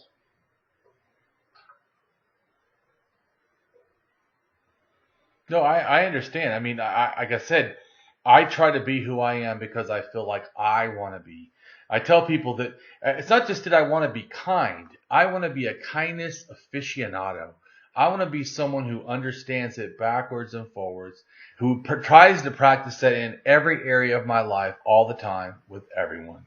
It's not something that I want to do. It's easy to be kind to nice people. That's right. Easy. It is a serious sign of character when you can still be kind to people that are not kind. Or to be kind, what an honor and a champion you are to be kind in an unkind world that does not value kindness. I mean, to me, it's... You have to be kind to yourself. Oh, absolutely. First. So if someone is abusive to you, you certainly don't sit and tolerate that out of kindness. Kindness can mean, and this is what the true meaning of turn the other cheek meant. When Jesus said, when someone smites you on one side of this cheek, turn the other cheek. It doesn't mean turn the other cheek so they can smite you. It means turn the other cheek and go. Turn it and go. Do not sit in the abuse of another. That is not a kindness to oneself. Well, I do think that we hold, a thing to ourselves first, definitely. And to me, everything radiates. Then our immediate family, and then it radiates to our friends, and then our area or our town or our state or our country or whatever. So with all these, radiating circles of involvement and care can't be equal at all levels. But to me, I try to be the difference And that to me is what matters. And I agree. I don't like there's people that sometimes are online and really harsh with me, and I try to be, thoughtful. Although if they don't really apologize for being that way, after I'm done talking with them, I just block them. Right. Because I'm not going to have people that treat me that way, and especially, if they don't. So, I mean, but I still see it as kind, because how I do it, I don't call them names. I don't, jump after them. Like some people will do, where they take people's names that have said stuff, and they'll use their actual name and their picture, and they'll try to like burn them to a crisp, with all their friends. I don't do that. Whenever I have an argument with someone, only time I ever put someone's name is if they threaten my life. If they threaten my life, I'm putting your name. The biggest reason is that if something ever happens, that can be then found out that you were one of the ones that did that. But if it's not that, more than likely I don't. And I generally try to be kind to it how I say. Like if I talk to someone who disagrees with me, I generally just say a challenger or a commenter. I don't like put a bunch of negative vitriol against them. There are people that disagree with, how I think. I try to be, that's what I mean too by kind, is there's a lot of ways that we can be unkind, and so I try to not do that as much as possible. Not to ideas. Ideas to me have no dignity. They're not a being. They don't feel anything. So I have no problem addressing ideas harshly, but people are dignity beings to me. People deserve respect. And so while I don't believe in religions, I do believe in the value of people. And I'm an anti-religionist. I am absolutely in love with the God and people. I know, and maybe a word you would feel better, more comfortable with is believe, but okay, I'll just say it then.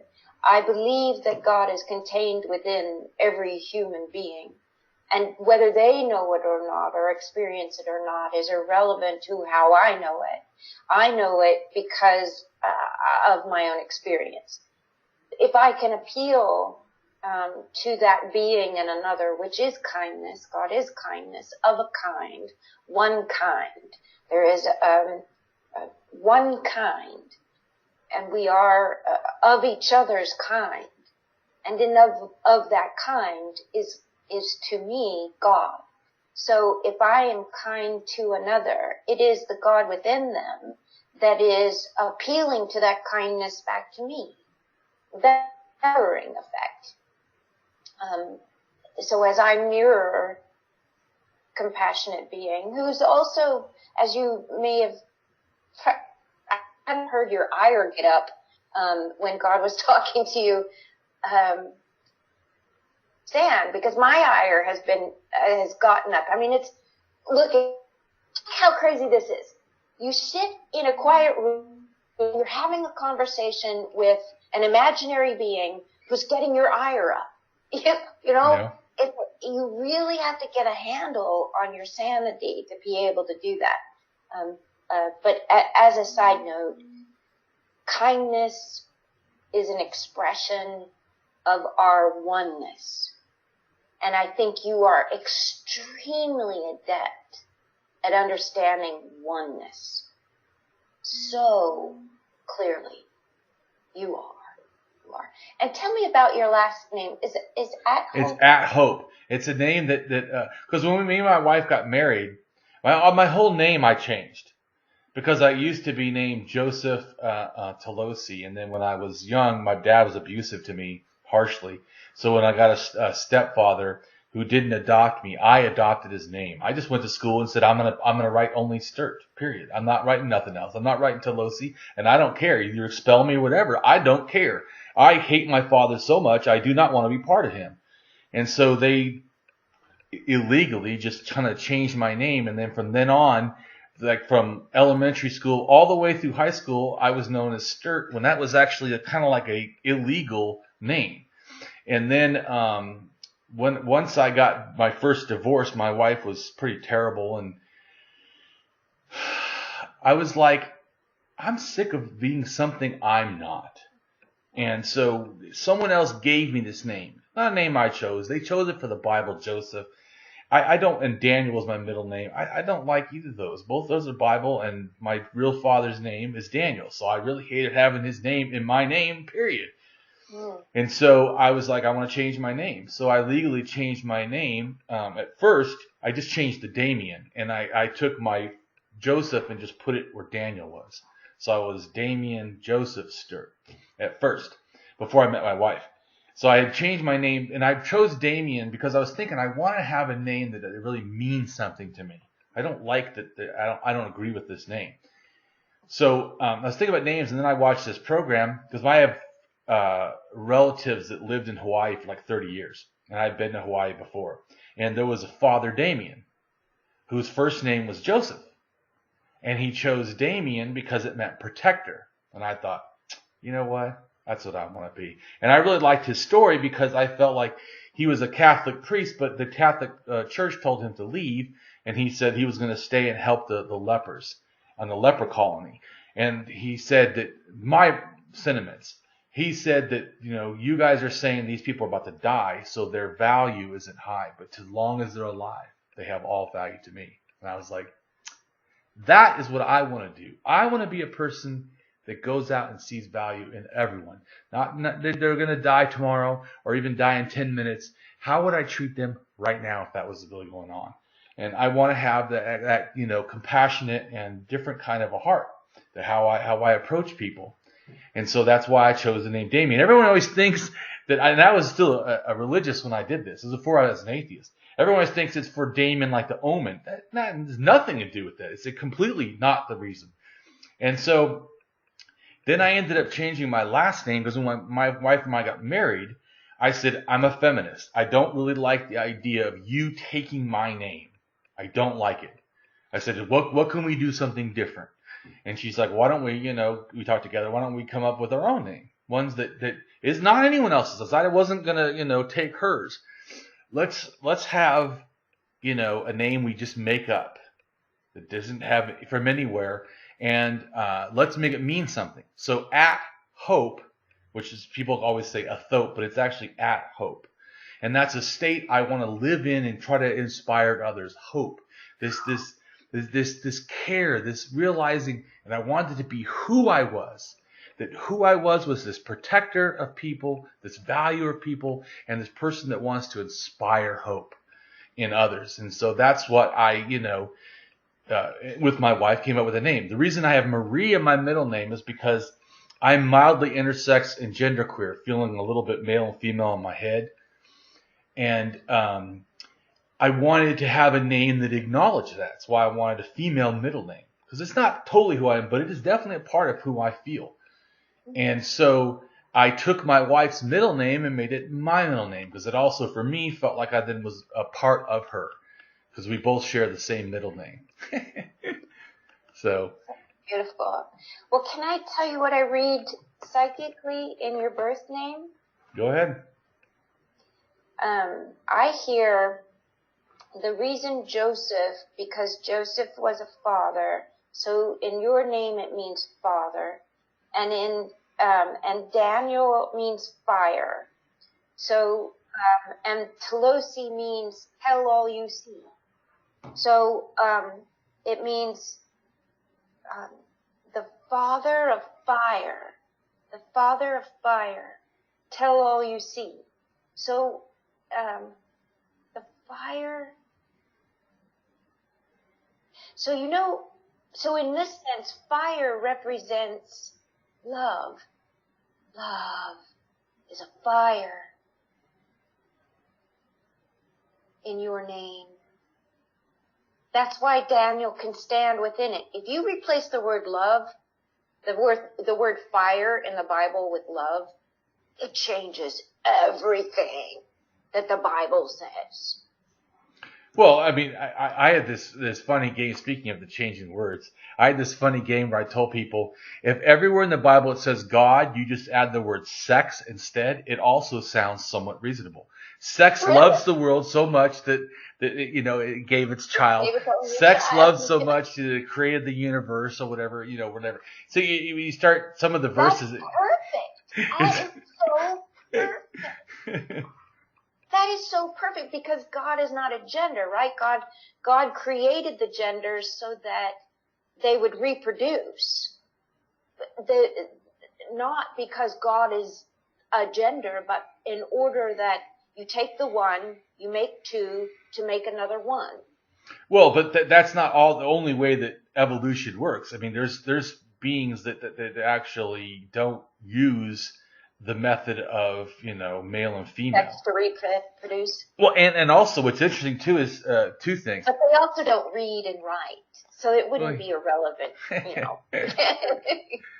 But there's fish, there's snakes, like that has like this hole they're gonna go in. Whoever gets in the hole first is the male. They like switch genders. And there's snakes that they switch genders. There's I think it's alligators or something like that depending on the climate or the temperature is depending on how much male or female you get. There's fish that actually can start out a female and be part of even a harem, and if the male dies or is weak, a female from this harem actually becomes like a little different and becomes male and keeps the harem. I mean, there's like, to me, it's really amazing. And fertilizes the eggs. I can't remember if they fertilize the eggs or not, but still like keeps that behavior. That doesn't count. Just because you become a leader of a harem doesn't make you male. Well, I mean, the body changes. I know that. Well, even like there's I think it's what's it called? I want to say hyenas or something. They get like the females can actually get a pseudo penis and have, in a sense, or attempt to have copulation with the other females if the male is hurt or whatever, or depending on. And to me, nature's really an amazing thing. It does all kinds of stuff. But no, there's ones that actually change gender. I know that, and actually become a male or female. Fish I'm talking about that actually, and I think other, like I said, I think snakes and some other reptiles, not all of them, but some other reptiles. I think it's really interesting. I think transgendering in humans should be called gender completion. I think that when people are born, like a manly woman or right. a womanly man, that in spirit they have programmed their soul to be one gender, but have physically, I'm scared of getting backlash on this, so I got to be careful with that, because there are some gay people who love this story of what I'm describing, and others that just will find any reason to accuse me of judging because I come from a God-centered story. But none of it is in judgment. It's simply that I frame our existence as humans to include soul, spirit, soul, and body. The spirit is that aspect of us that returns to source. The soul is an organ, as I've been told, is an organ that allows spirit to inhabit matter, because otherwise spirit can just blow matter up. But that organ can get stuck in the physical process of being if it doesn't know itself to be spirit, and it can get stuck in the physical plane. Well, I don't personally believe in spirits, souls, afterlives, reincarnation, anything. I know. Yeah. I know you. But I was going to say is that there's the problem to me is that we only look at and then assume things. It's like we assume that if someone looks at a different color, that we have to be dramatically different, when the genetics of humans are like 99%, practically the same. And that there's more variation, in monkeys or, than there are really in us. That we're not like when someone's a different color, does not mean that they're a different, There's still human race. Yeah. So people have this incorrect thing of race, but race really is our cultural adaptation, to environment, that we look at it and we go, oh, well, that, Because truly, when you trace everybody back, they all come from Africa and they all start out black. I mean, that's just like I was saying about there is males in the world, and I think transgenders are people that, you know, have these traits that are, you know, not matching how they feel. And I think that it is not any problem for me that they feel like they want to transition. I mean, to be who they really are.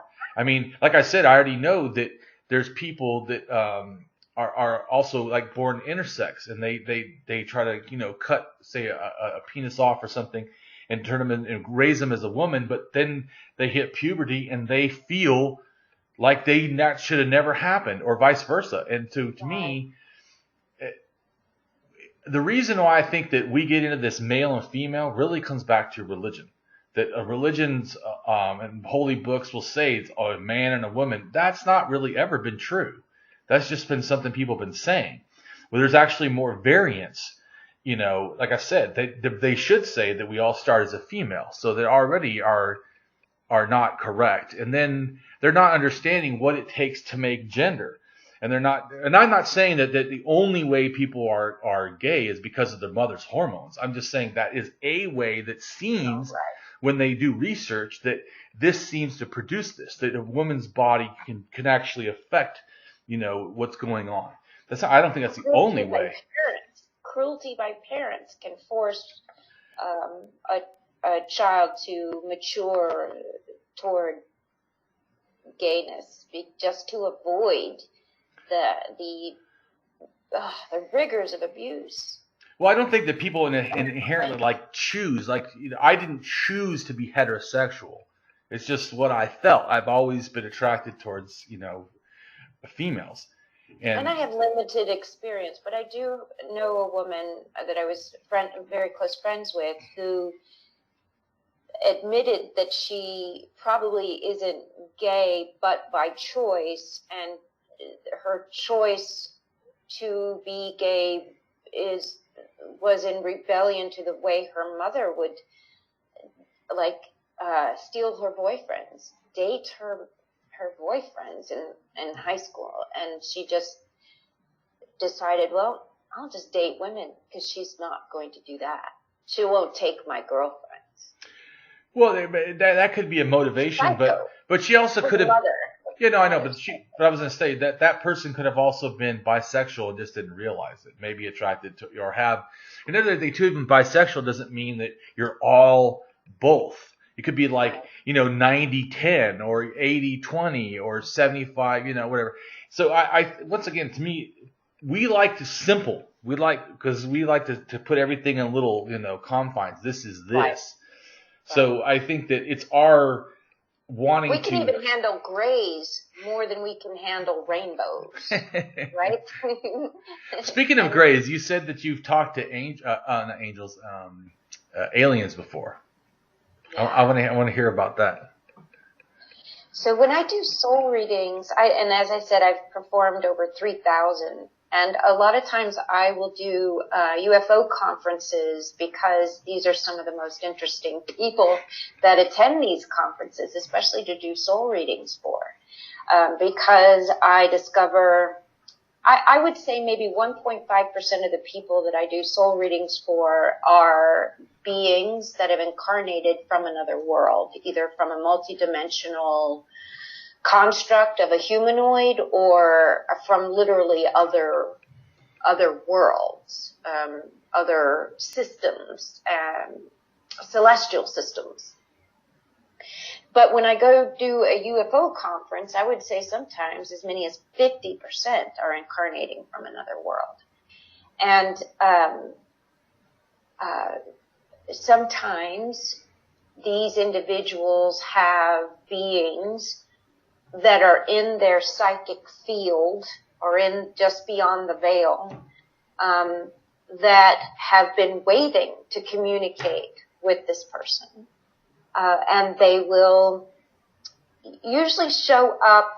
They show me a profile of themselves. I rarely see a straight on view of the alien, but it's usually a profile.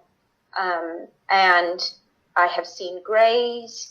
The two I've seen vividly. Others I've just sensed what they look like, not actually had visual impressions. But the two types have been mantids and grays.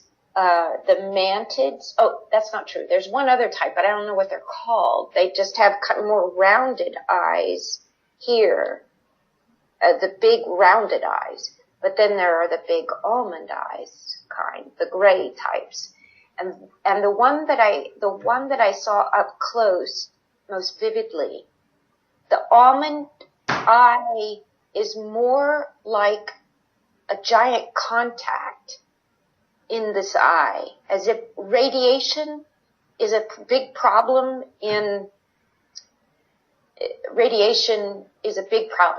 period, but especially for those who live within our atmosphere on ships. So you're saying that there's aliens in our atmosphere right now in ships? Yeah. Yep.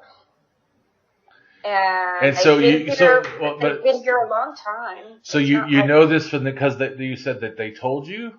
You haven't seen this, right? So you're trusting what they're saying, is what you're saying. Yeah. So you're believing what they're saying. I'm accepting it as plausible based on the evidence I'm receiving psychically. I'm accepting it. I'm not saying I believe it. I'm not saying that it's true. I'm saying I'm accepting it as plausible based on my personal experiences in psychic viewing. Now, I have met those who've been abducted, who've had very vivid experiences, who are frightened out of their wits, who don't have anyone to tell. They go to these UFO conferences because they finally feel at least there are other people who are having these experiences, but they do not speak it out loud. They're scared shitless, pardon my French.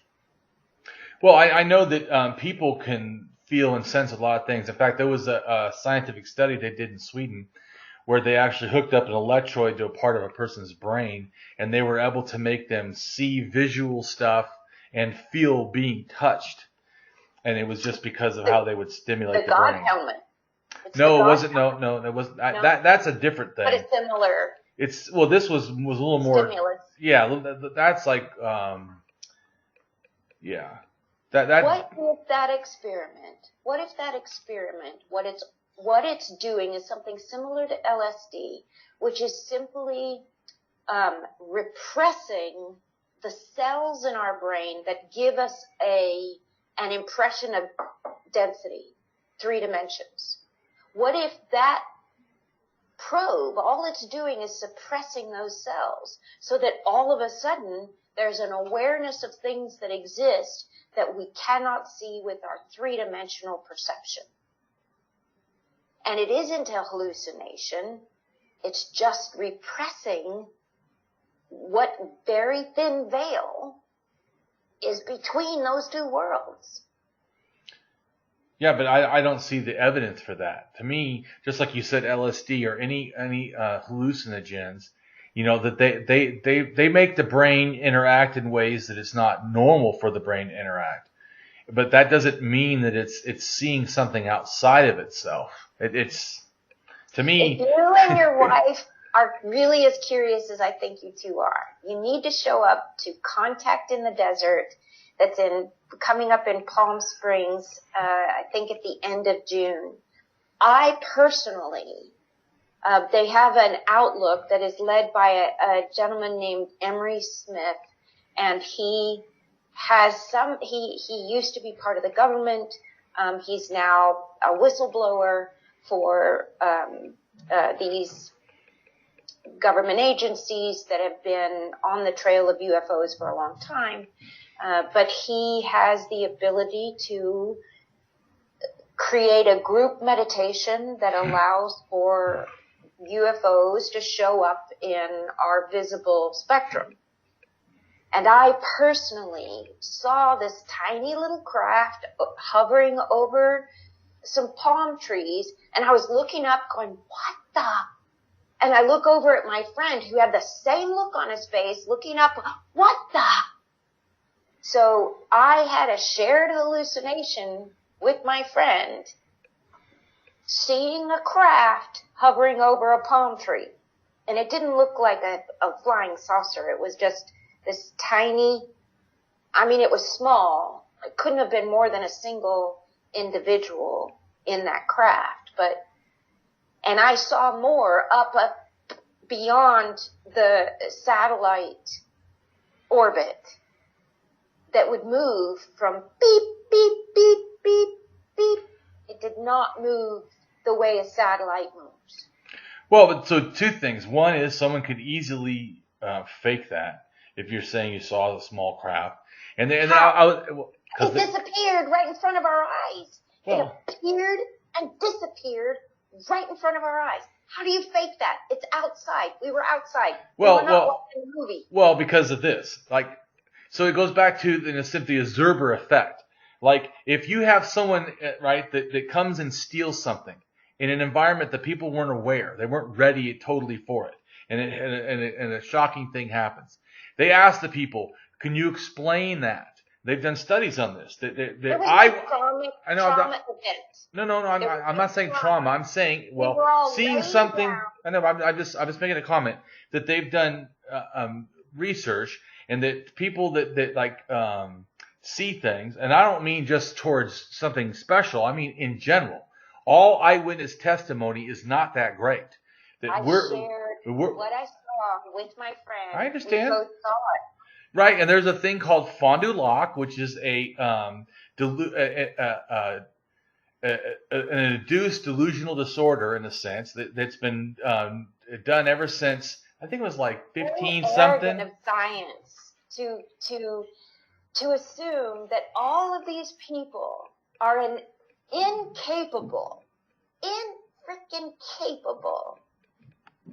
of observing. Yes, they are. People are incapable, yes. What I'm saying to you is that is not just true for aliens. That is true, period. People are terrible at remembering all the facts accurately. Every time you remember something, you're starting a new memory. Back up. Yeah. You are arguing something that I used to believe, so I know the argument. I'm just saying that science has proved that people that give eyewitness testimony are terrible. I know what I saw. Yes. And I know that what I saw was not an induced hallucination, and it wasn't them trying to mess with you. Paying in advance. They know people are coming. They want to have some excitement, so they put a little craft up there that's remote controlled. It's not impossible. They can put it with. They can do it. Do it with a projection. I'm not. See the difference. I'm not calling you a liar. I'm saying. No. You are simply citing. Back when I was in college, the same arguments that skeptics cite every time someone gives a legitimate testimony. That's why legitimate testimonies are suppressed. And why people have to go to these secret meetings in order to talk about what they experienced, what they saw, and how many cattle on their farm have been mutilated on the 37th parallel. Well, people don't have to hide. I mean, they do. Well, you're not hiding now. I mean, people don't have to hide. I'm an atheist. Half the world, if not more, are not atheists. In fact, there are at least 7 countries.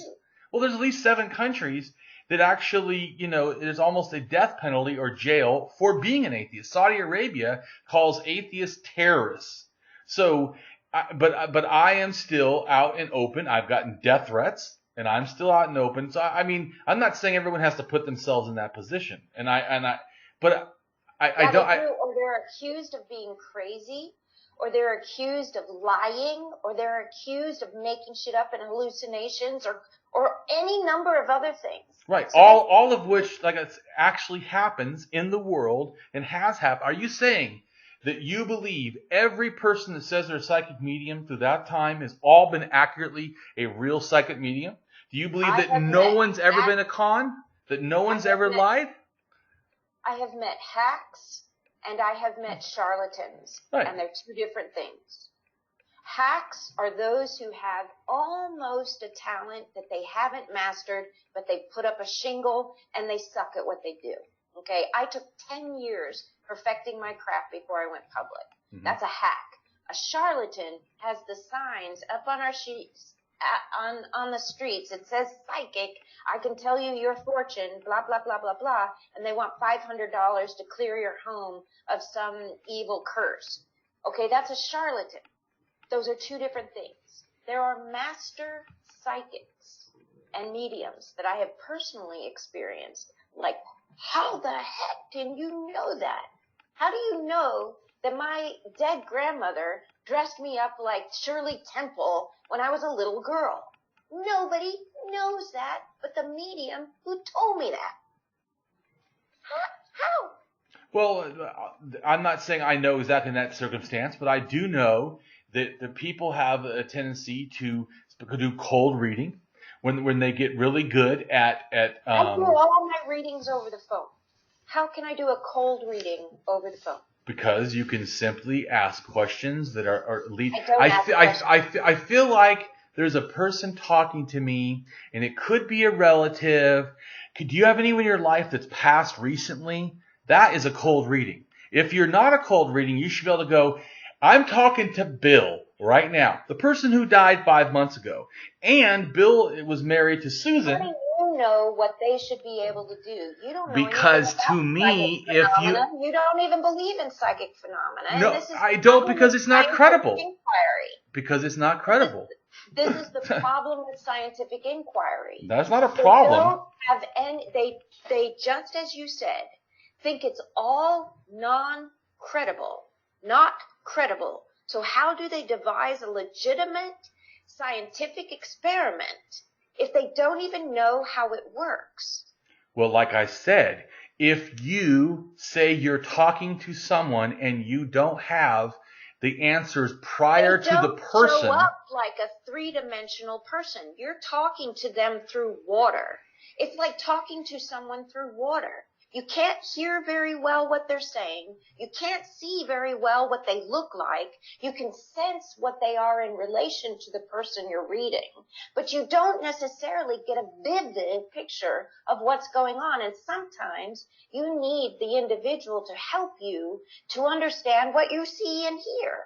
Because you're getting impressions that make no sense and no relative sense.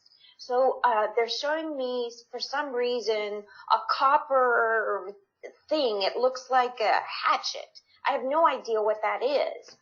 Oh, my God, that's my grandfather's favorite keepsake from when, you just don't know what you're going to get or how you're going to get it or what it means in what you get.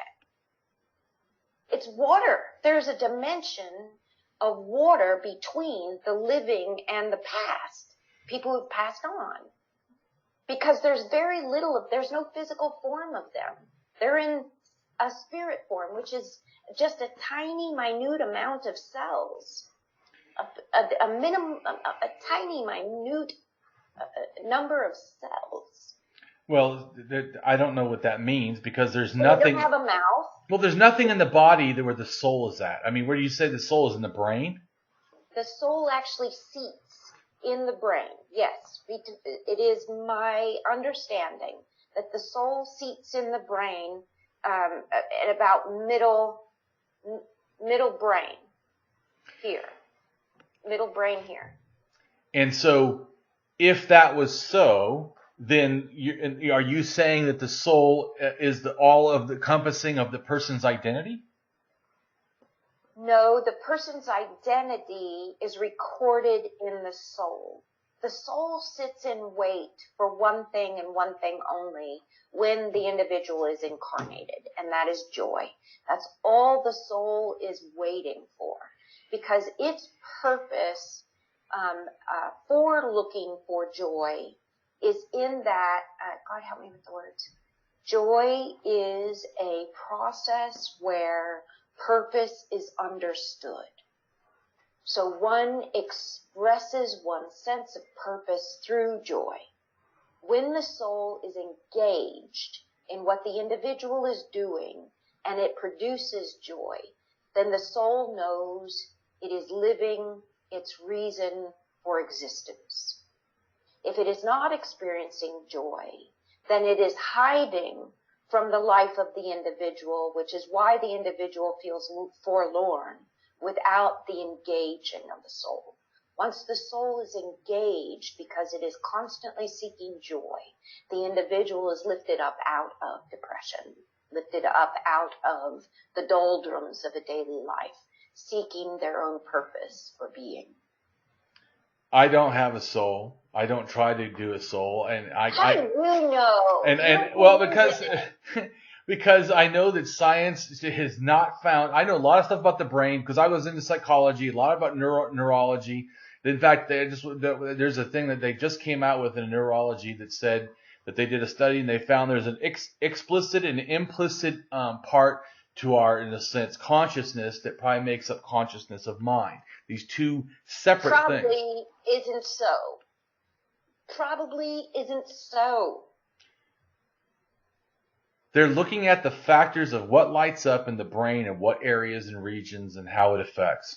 The brain isn't consciousness. What if they discover that? I'll tell you, here is a study you can sink your teeth in. Mm-hmm. There was a study done in Brazil on 20 mediums, 10 of which were experienced, seasoned mediums, 10 of which were inexperienced, hadn't been doing it very long. And they studied their brains while they were in trance. The inexperienced mediums, their brains lit up in the center and in the cerebral cortex back here. The occipital lobe. Here and here. In the seasoned experienced mediums, the only part of their brain that lit up was right in the center. And that explained to me exactly my experience, because my experience is I blank out this whole frontal lobe so that it's damn near impossible for me to even read or respond to an email.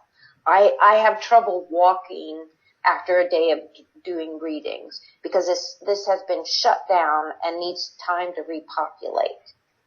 There is something about the dark brain that lends to an awareness of another dimension. Well, I mean, I do know that there is a research that showed that people that do meditation get different parts of the brain, the same parts of the brain that when people say they pray, and it doesn't matter which religion. They did it with a Catholic, and they did it with a Muslim. They did it with, I think, a Jewish person and a Buddhist. The point is, our brain acts a certain way. And to me, when it's just like, I'm sure if we did art, our different parts of our brain are used to, say, create art. There's different parts of the brain that you use to create math. The fact that these spiritual type experiences, no matter the thing, are all in a sense similar, to me, it just says that our brain, when we think in that kind of way, or when we practice to do that, we're using the same part of the brain.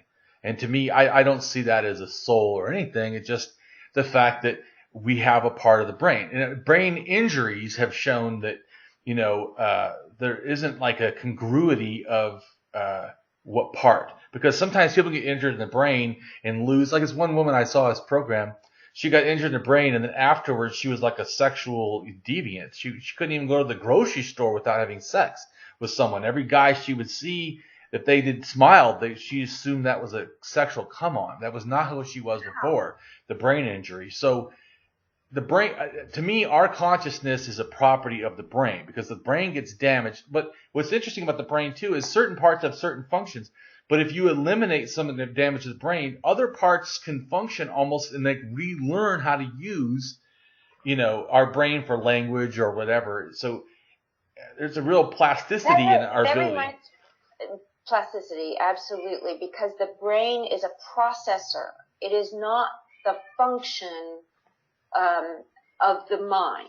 It is not the mind. The brain, and this again is my work with Source that brings this information. I am not a scientist, and this is not a scientific study that has proven this.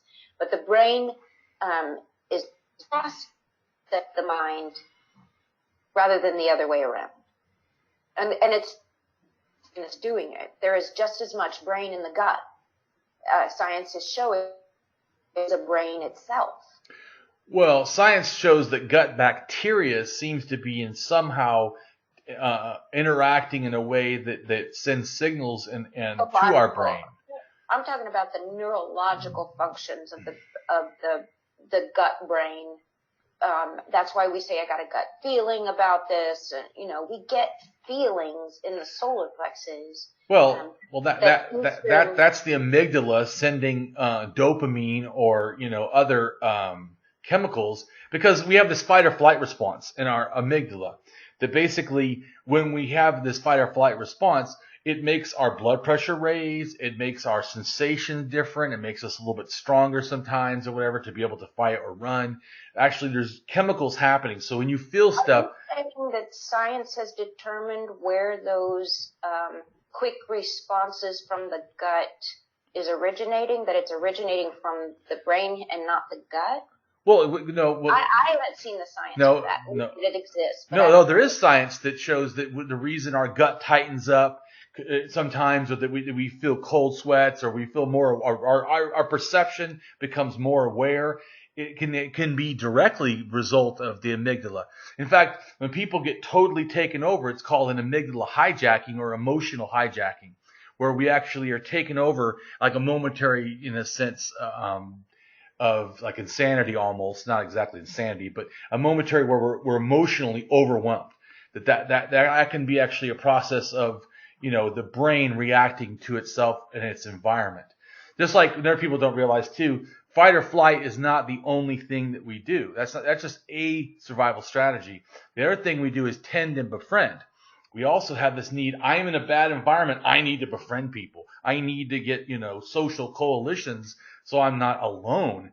But that still goes back to that we have this innate sense of survival that happens. These are two different kinds of survival techniques. One is fight and run. The other one is, okay, I can't run. I need to make friends.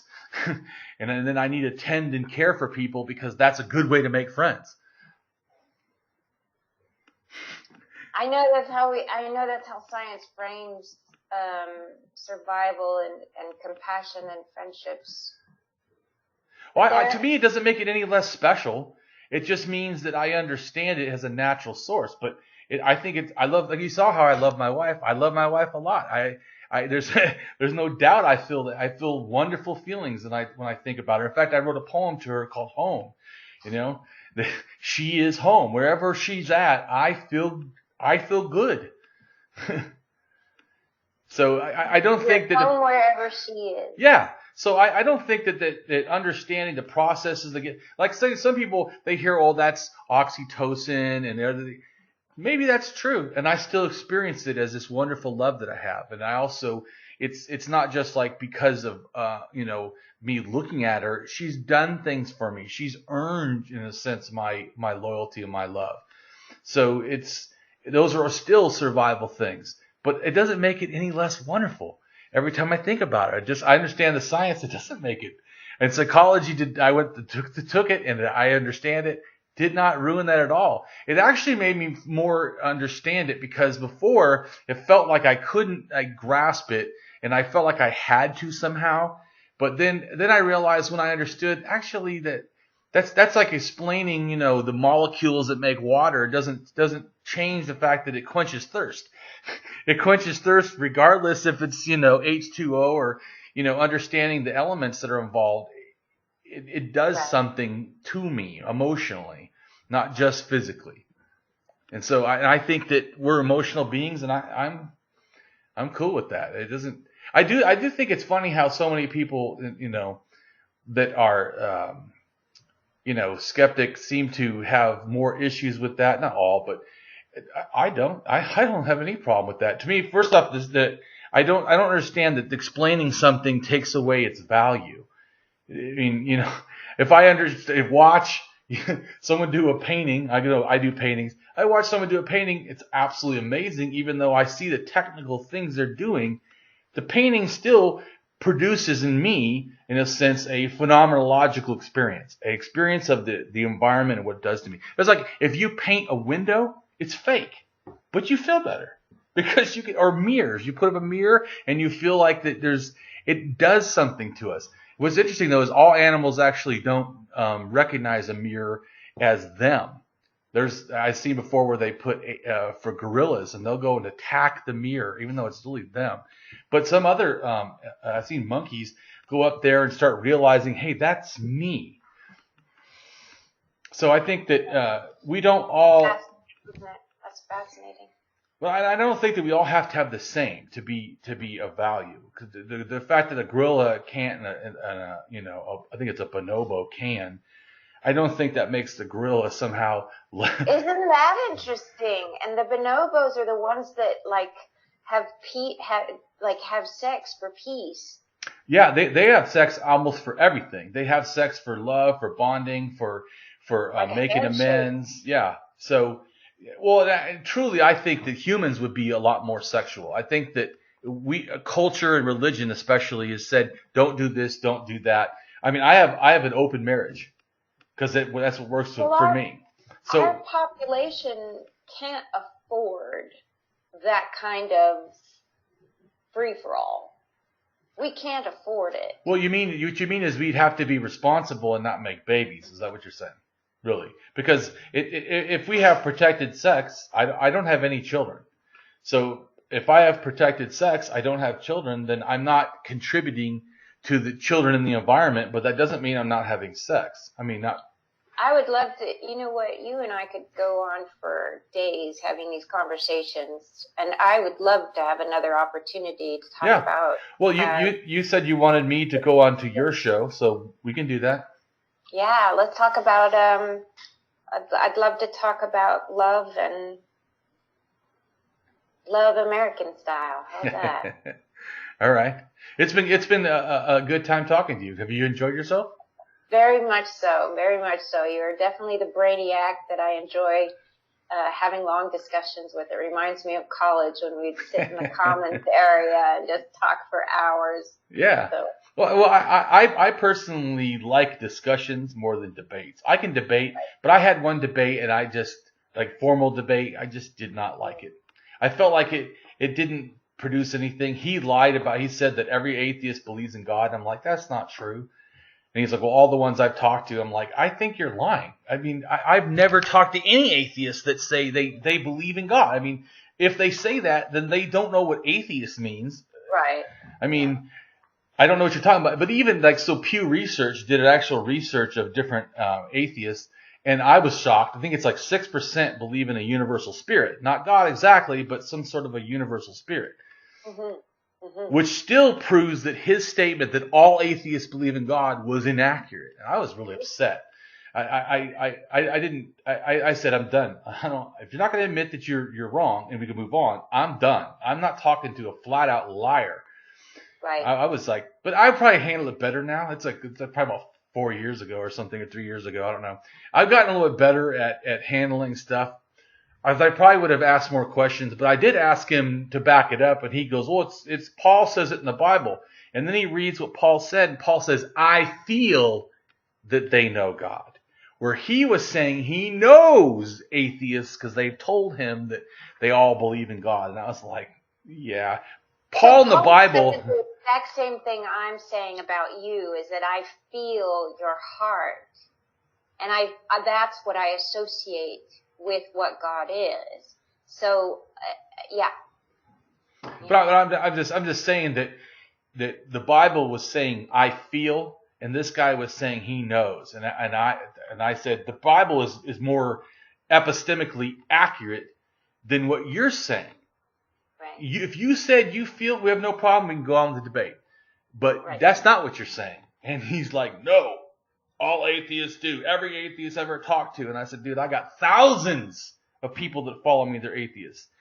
Nobody says that. I'm telling you. Nobody says that. I'm like, come on. There's atheists think all kinds of things that I don't agree with even. There's ones that believe in ancient aliens. There's ones that believe in spiritualism and all kinds of stuff. But they don't say they believe in God. Telling you. That is not, and it's not saying that all of them, or a big portion of them believe in that other stuff, but there's ones that do. It's not like they don't, there's not ones that don't believe in that. There's ones even, I would say, that probably believe in afterlives and stuff, but they just don't think a God's involved. My point is, even those still don't believe in God. So I was like, no, you're not going to say that to me. I'm not putting up with that. That's just, but like I said, I'm a lot better because once about compassion, like you were saying, I try to be more understanding because that's what I want to be. Like I said, I got to go back to the beginning. Do I want to just push what I believe, or do I really want to make people humanists? Do I really want to be the kind person that I want to be? And I realize that really has to be more important. In the end, we're all humans. We all matter. And so I need to be different. And I've been trying to teach atheists, if you want to talk to other people, do it as a friend. You can't punch somebody in the face with the truth and expect them to listen. It's just, you're the one that's wrong if you think that that's how you should do it, And certainly you don't get people, to entertain your thinking by calling them names, by putting them down. It's just, it's when you said I teach atheists how to speak to people, tell all you see. I can't help but recall your birth name again, and standing in the fire without getting burned. How to stand in the fire without getting burned. It all kind of is connecting here. I mean, your purpose, your sense of purpose, is so impassioned, it is. and the passion with which you tell the story of an atheist redefined. Yeah. You ask of humans to see themselves separate from some authority that makes demands on them that are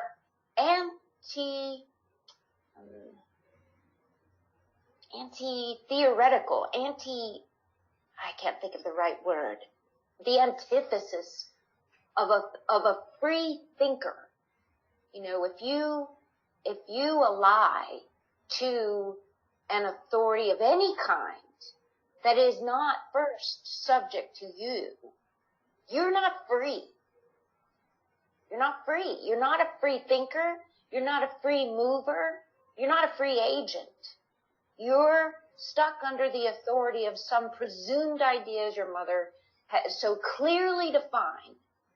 I don't care what it says. I'm going to believe it anyway. That was my mom, for sure. And that is not freedom. That is not I agree. God. That is not God. God delivers the truth from within, not in a book you don't read or understand, but from within. And God would rather you be an atheist preaching compassion and kindness than to be a follower preaching condemnation and untruth. Yeah, I think that they promote a lot of hate in a lot of religions, and I'm not saying all do.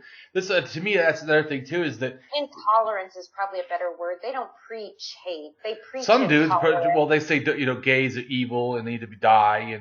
Oh, you're right. I mean, I'm not. But once again, I don't think that it's that people that are all religious are all this way. There's people that are humanists that happen to be religious. So, like I said, there's atheists that should be humanists. I don't know why they're not, but they don't choose. I did a thing, but most are. I did because I was curious. I argued with this one woman. She said that she doesn't see there's a correlation, and I said there massively is. You must not talk to enough atheists. I'm not saying they all are, but a lot are humanists. A lot, like a major proportion. I guarantee more than there are for religious people. There's a massive amount of people that are atheists that are humanist and pro-feminist and liberal and pro-helping people. And I mean, it's a big thing. Certainly my friends, if you went on Facebook and saw my friends, the majority are. But so that's why, I know my research I did is limited to a source that probably favors my type of thinking anyways. But I would say that I have to look at it again, but I think it was like 80% are humanists. It's a pretty big amount. So most are. It makes sense because what they're looking for is self-authority. What they are identifying is self-authority. And in my work, that's what I teach, is self-authority, because it's only through the self that one can find God anyway.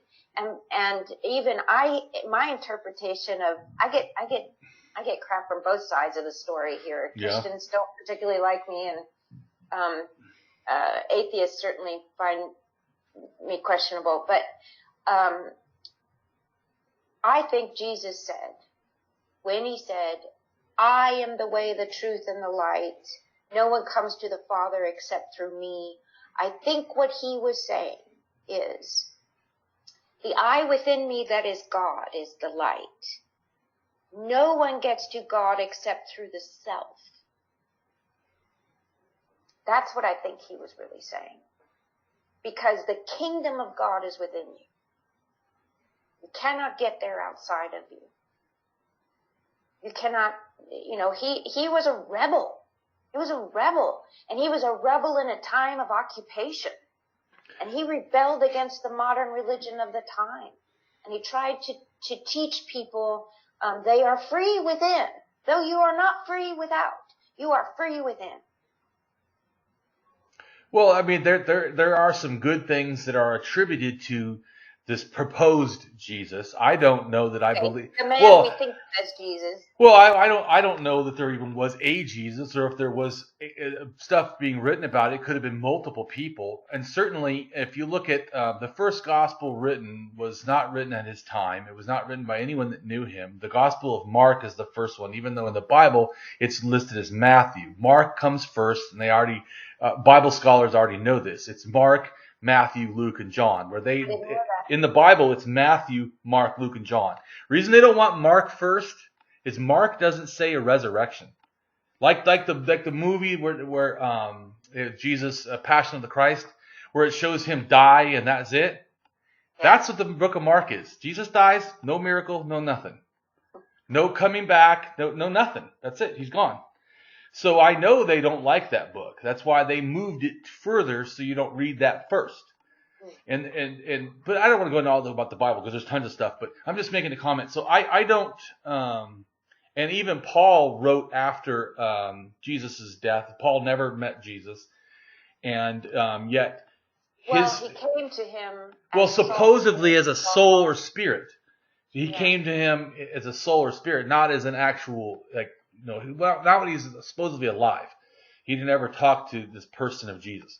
So the whole movement is Paul basically saying this. And Paul doesn't even write at the time. He writes, I think it's 10 or 20 years or 30 years after the death. And Paul doesn't know half of the things that are supposedly claimed important in the later Gospels. So, and I think the last one is like 150 or 200 years after Jesus' death. These people are writing about stuff and they're adding in miracles or whatever. I don't know. There's some parts in the Jesus stuff which sounds good. I mean, he defends the female going to be stoned to death. But to me, that's Mary Magdalene, right. And many believe that he married and had children with her. I don't know that like I said, he did or didn't. I'm saying that if you look at the story, the issue back then is that a woman who has sex, can get killed. The man has to pay a price. He'll get killed if he already is, in a sense, taking someone else's betrothal. It's the only reason that the story has lasted so long. Is that people make it last. The only reason it lasts is because the story is truth. I'm not saying that the story is true, that it is how it happened. I mean, it is a story of truth. let he who is without sin throw the first stone. This is a truth that is insurpassable. Well, because it's trying how we treat each other. Right, yeah, I agree. It's trying to teach a moral. But I'm saying is, if you understand the deeper moral, he was actually going against killing a woman. It didn't say the male and female were both killed. It says the woman was going to be killed. I'm just saying that. The only thing I remember about the story is what he said when questioned, because they wanted to trick him. Because if he was truly a devout then he would kill man of God, he would do as God commands. But then that would be cruel, because everybody knows it's cruel. No matter what God commands, it's still strangely cruel. And he put the onus on the individual offender of the law. He put the onus on the offender of the law, because it is ye who are responsible. It is ye who are responsible. Right, but there's also a verse where Jesus is talking to a Canaanite woman and whose daughter is supposedly sick or has demons. And Jesus says that I'm not going to heal her because I've come here for the children of Israel. And to me, that's flat out bigotry. So, I mean, as much as there are some good things, Jesus also... I think you have to ask the question, or someone like me would ask the question, who are the children of Israel? The children of Israel are those who believe they are children of God. Well, if that was true, though, then he would have no problem with the Canaanite woman. He's saying the Jewish people, because he was a Jewish person and a Jewish rabbi, and he supposedly came as the king of the Jews. I'm just saying that when he says that, and then she's like, oh, well, you know, I believe in you and I have faith. And he said, you know, well, I'm not going to, you know, give the food to dogs. And then she says, yeah, but even dogs eat from the crumbs that fall from the table. And he goes, oh, because you have great faith, I'll go ahead and heal your daughter, or heal the child or whatever. But I'm just saying that it only sounds like a great story because they want to say faith is what mattered. But to me, they're missing what was going on. Any doctor that can heal a child and doesn't, and then comes up with some nonsense that I only care about my own people, we would look at that person as a bigot. I mean, and not respect him. I'm just saying that the stories about Jesus, there's some that are good and there's some that are not good. But we can't necessarily determine the whole story from the parts of the story that ally to our beliefs. I mean, we'll read it the way we read it for what we believe. You know, we don't read it for what we don't believe unless we read it with inquiry and criticism. What is, you know, if one accepts the possibility that Jesus was real, a real man, a prophet, and in his prophecy, he's asked to deliver someone from evil. And he's got a multitude of people that he's supposed to be doing this with, and he's only one person. And he has to divide the line somewhere.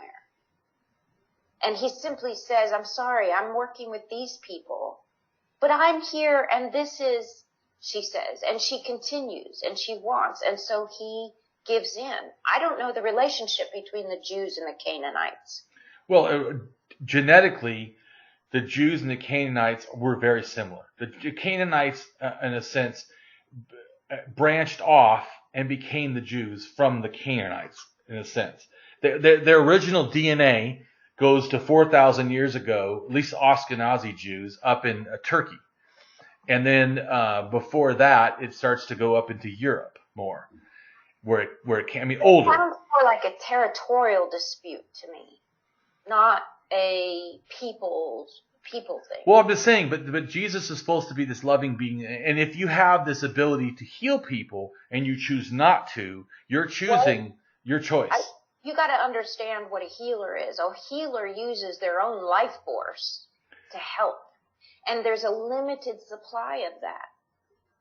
And so if that limited that's a claim. I don't know that's true, and I don't know that Jesus had it. Even if that was true of people, Jesus was supposedly a demigod kind of a person, the son of a god. Because supposedly, right? An angel impregnated the woman, so it was. Having the later interpretation is not in the original text. Well, I agree. There's a lot of, but that's woman. It doesn't mean virgin. As a matter of fact, she was only 11 years old. She was a tiny little child to be. I mean, it's a major controversial, even of that time, was an issue. It was a serious issue that she was impregnated at 11 years old. So of course there is some strange, weird 2,000-year-old story shift.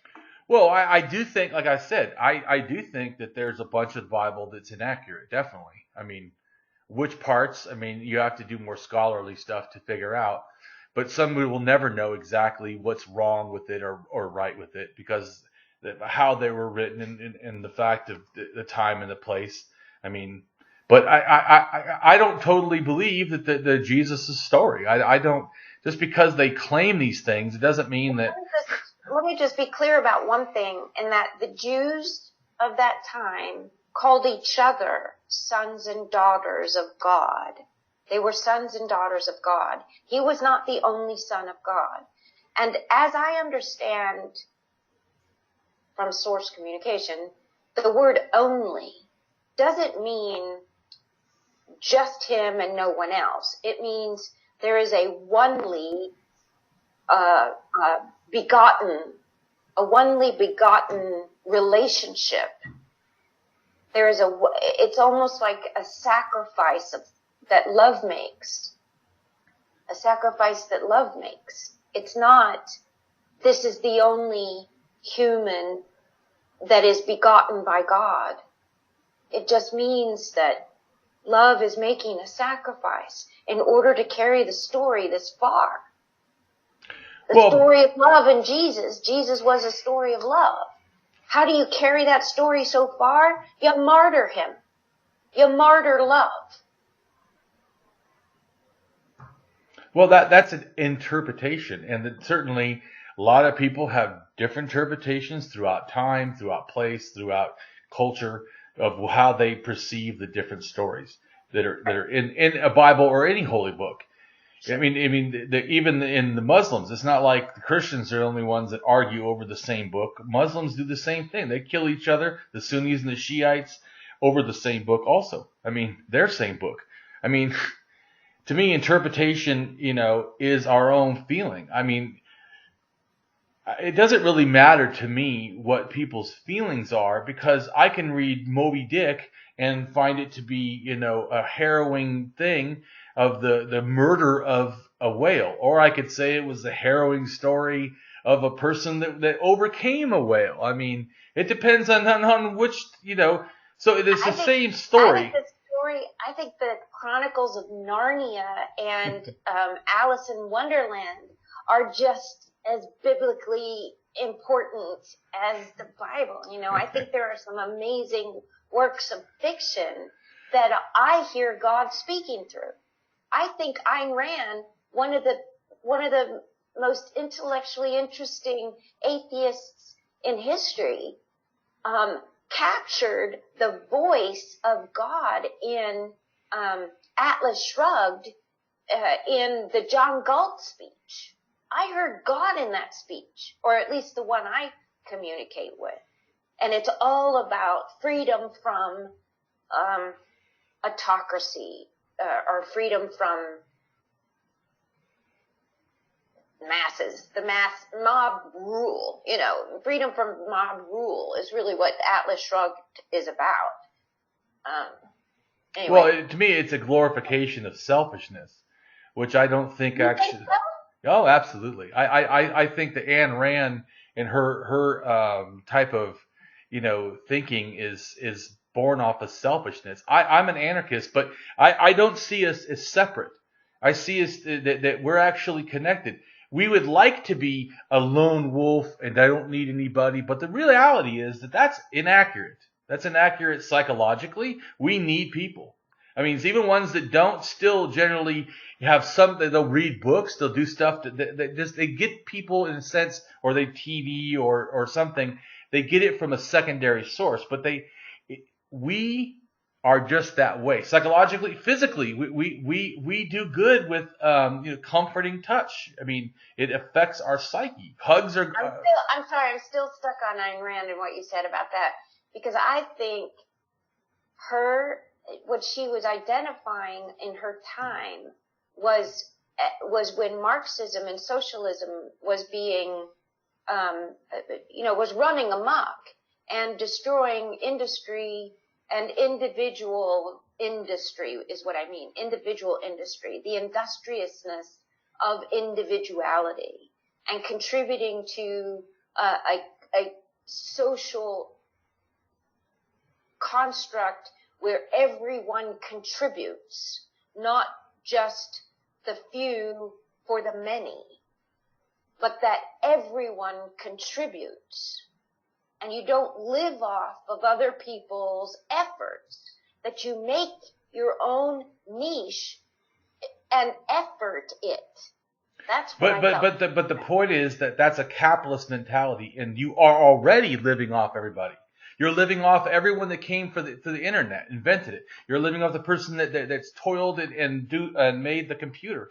Just think of this: how many products do we get from the supposed communist countries and have them come so we benefit, America benefits from these slave labs where people have to go through stuff. We say it's our own. I did it myself. No, you didn't. No one becomes a billionaire and didn't have someone else working for them, in a sense taking their labor.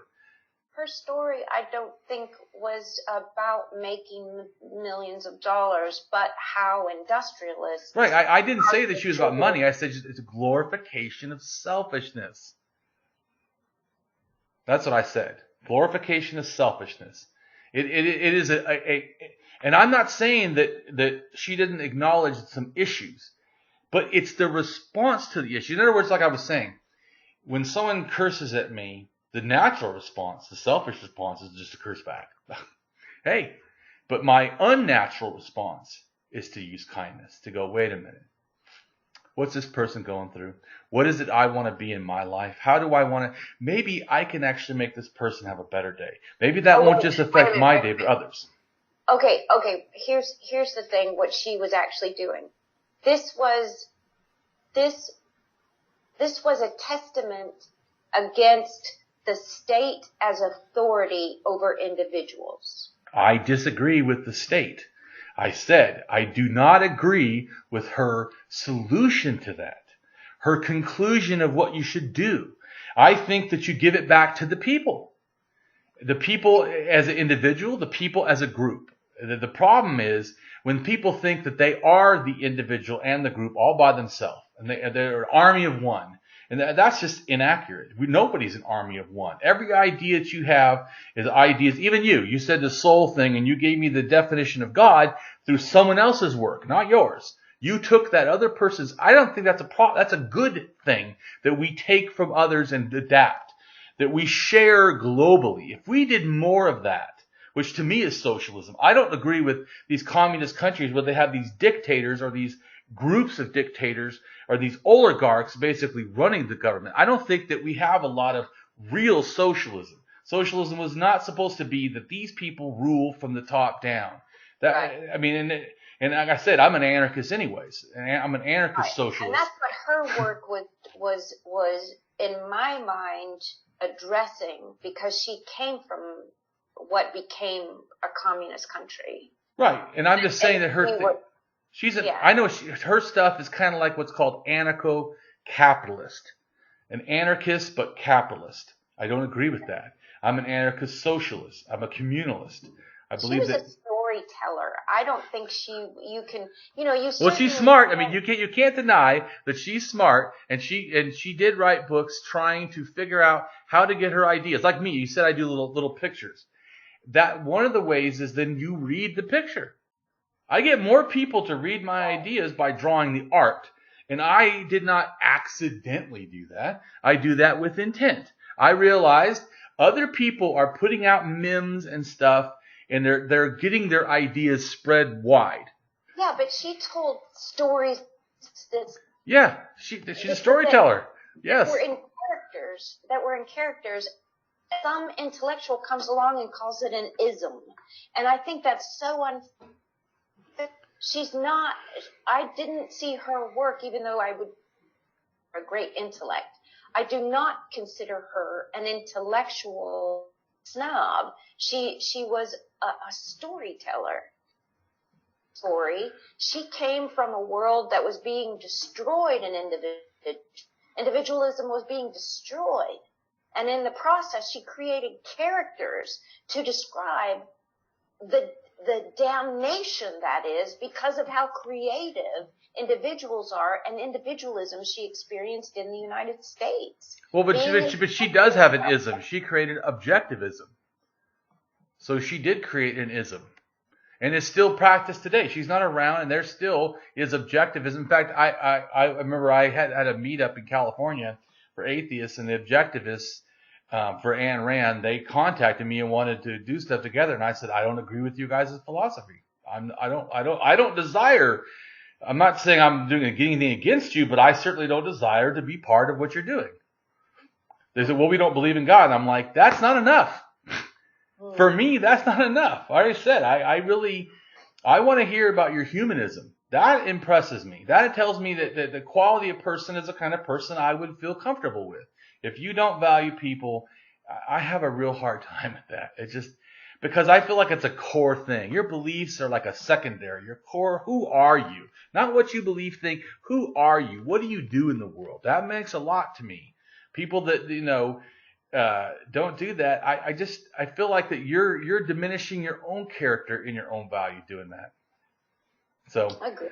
I mean, like I said, I'm not, saying I want to start a political debate right now about Ayn Rand, but I was just making a. I know we tried to get off about 20 minutes ago, so. Yeah, so we should. I think it's been great. Well, and I think that it shows that other people that I can be an atheist and be against all this and still be a good person, and that's not my goal is to try to do that, but I feel like it is a good goal to have. I agree, and it means you're more than your label. Yeah. I think you present a controversial way for people to connect, but then you present yourself in a profoundly deeper way than some label of any kind, any label of any kind. I would call you the genie. That's what I would call it. The genie. Well, I had a good talk, and I'll let you go. Before we go, though, go ahead and say, where people can get a hold of you or your info so that they can, check you out. Okay. Well, if we have anybody left on the line after our 2-hour discussion here or more, oh, good Lord, has it been 3 hours? Oh, my gosh. My website is, maybe we can hear baby in the background. Yeah, that's Demon. 3 hours! It's been 3 hours! She's like, you're not playing with me. Oh, no. So you can find me at Godscribe.com or SondraSneed.com will get you there too, and that's SondraSneed.com. And if you sign up for my newsletter, if this sounds interesting to you, you'll get a free download, the 5 principles for quieting your mind and listening to your higher self. Right on. Well, I thank you for taking time out, the 3 hours, to come and talk with me, and I look forward to talking with you on your show. Likewise. Thank you so much for having me. I look forward to another opportunity to talk. Right on. Okay. Bye. Bye-bye.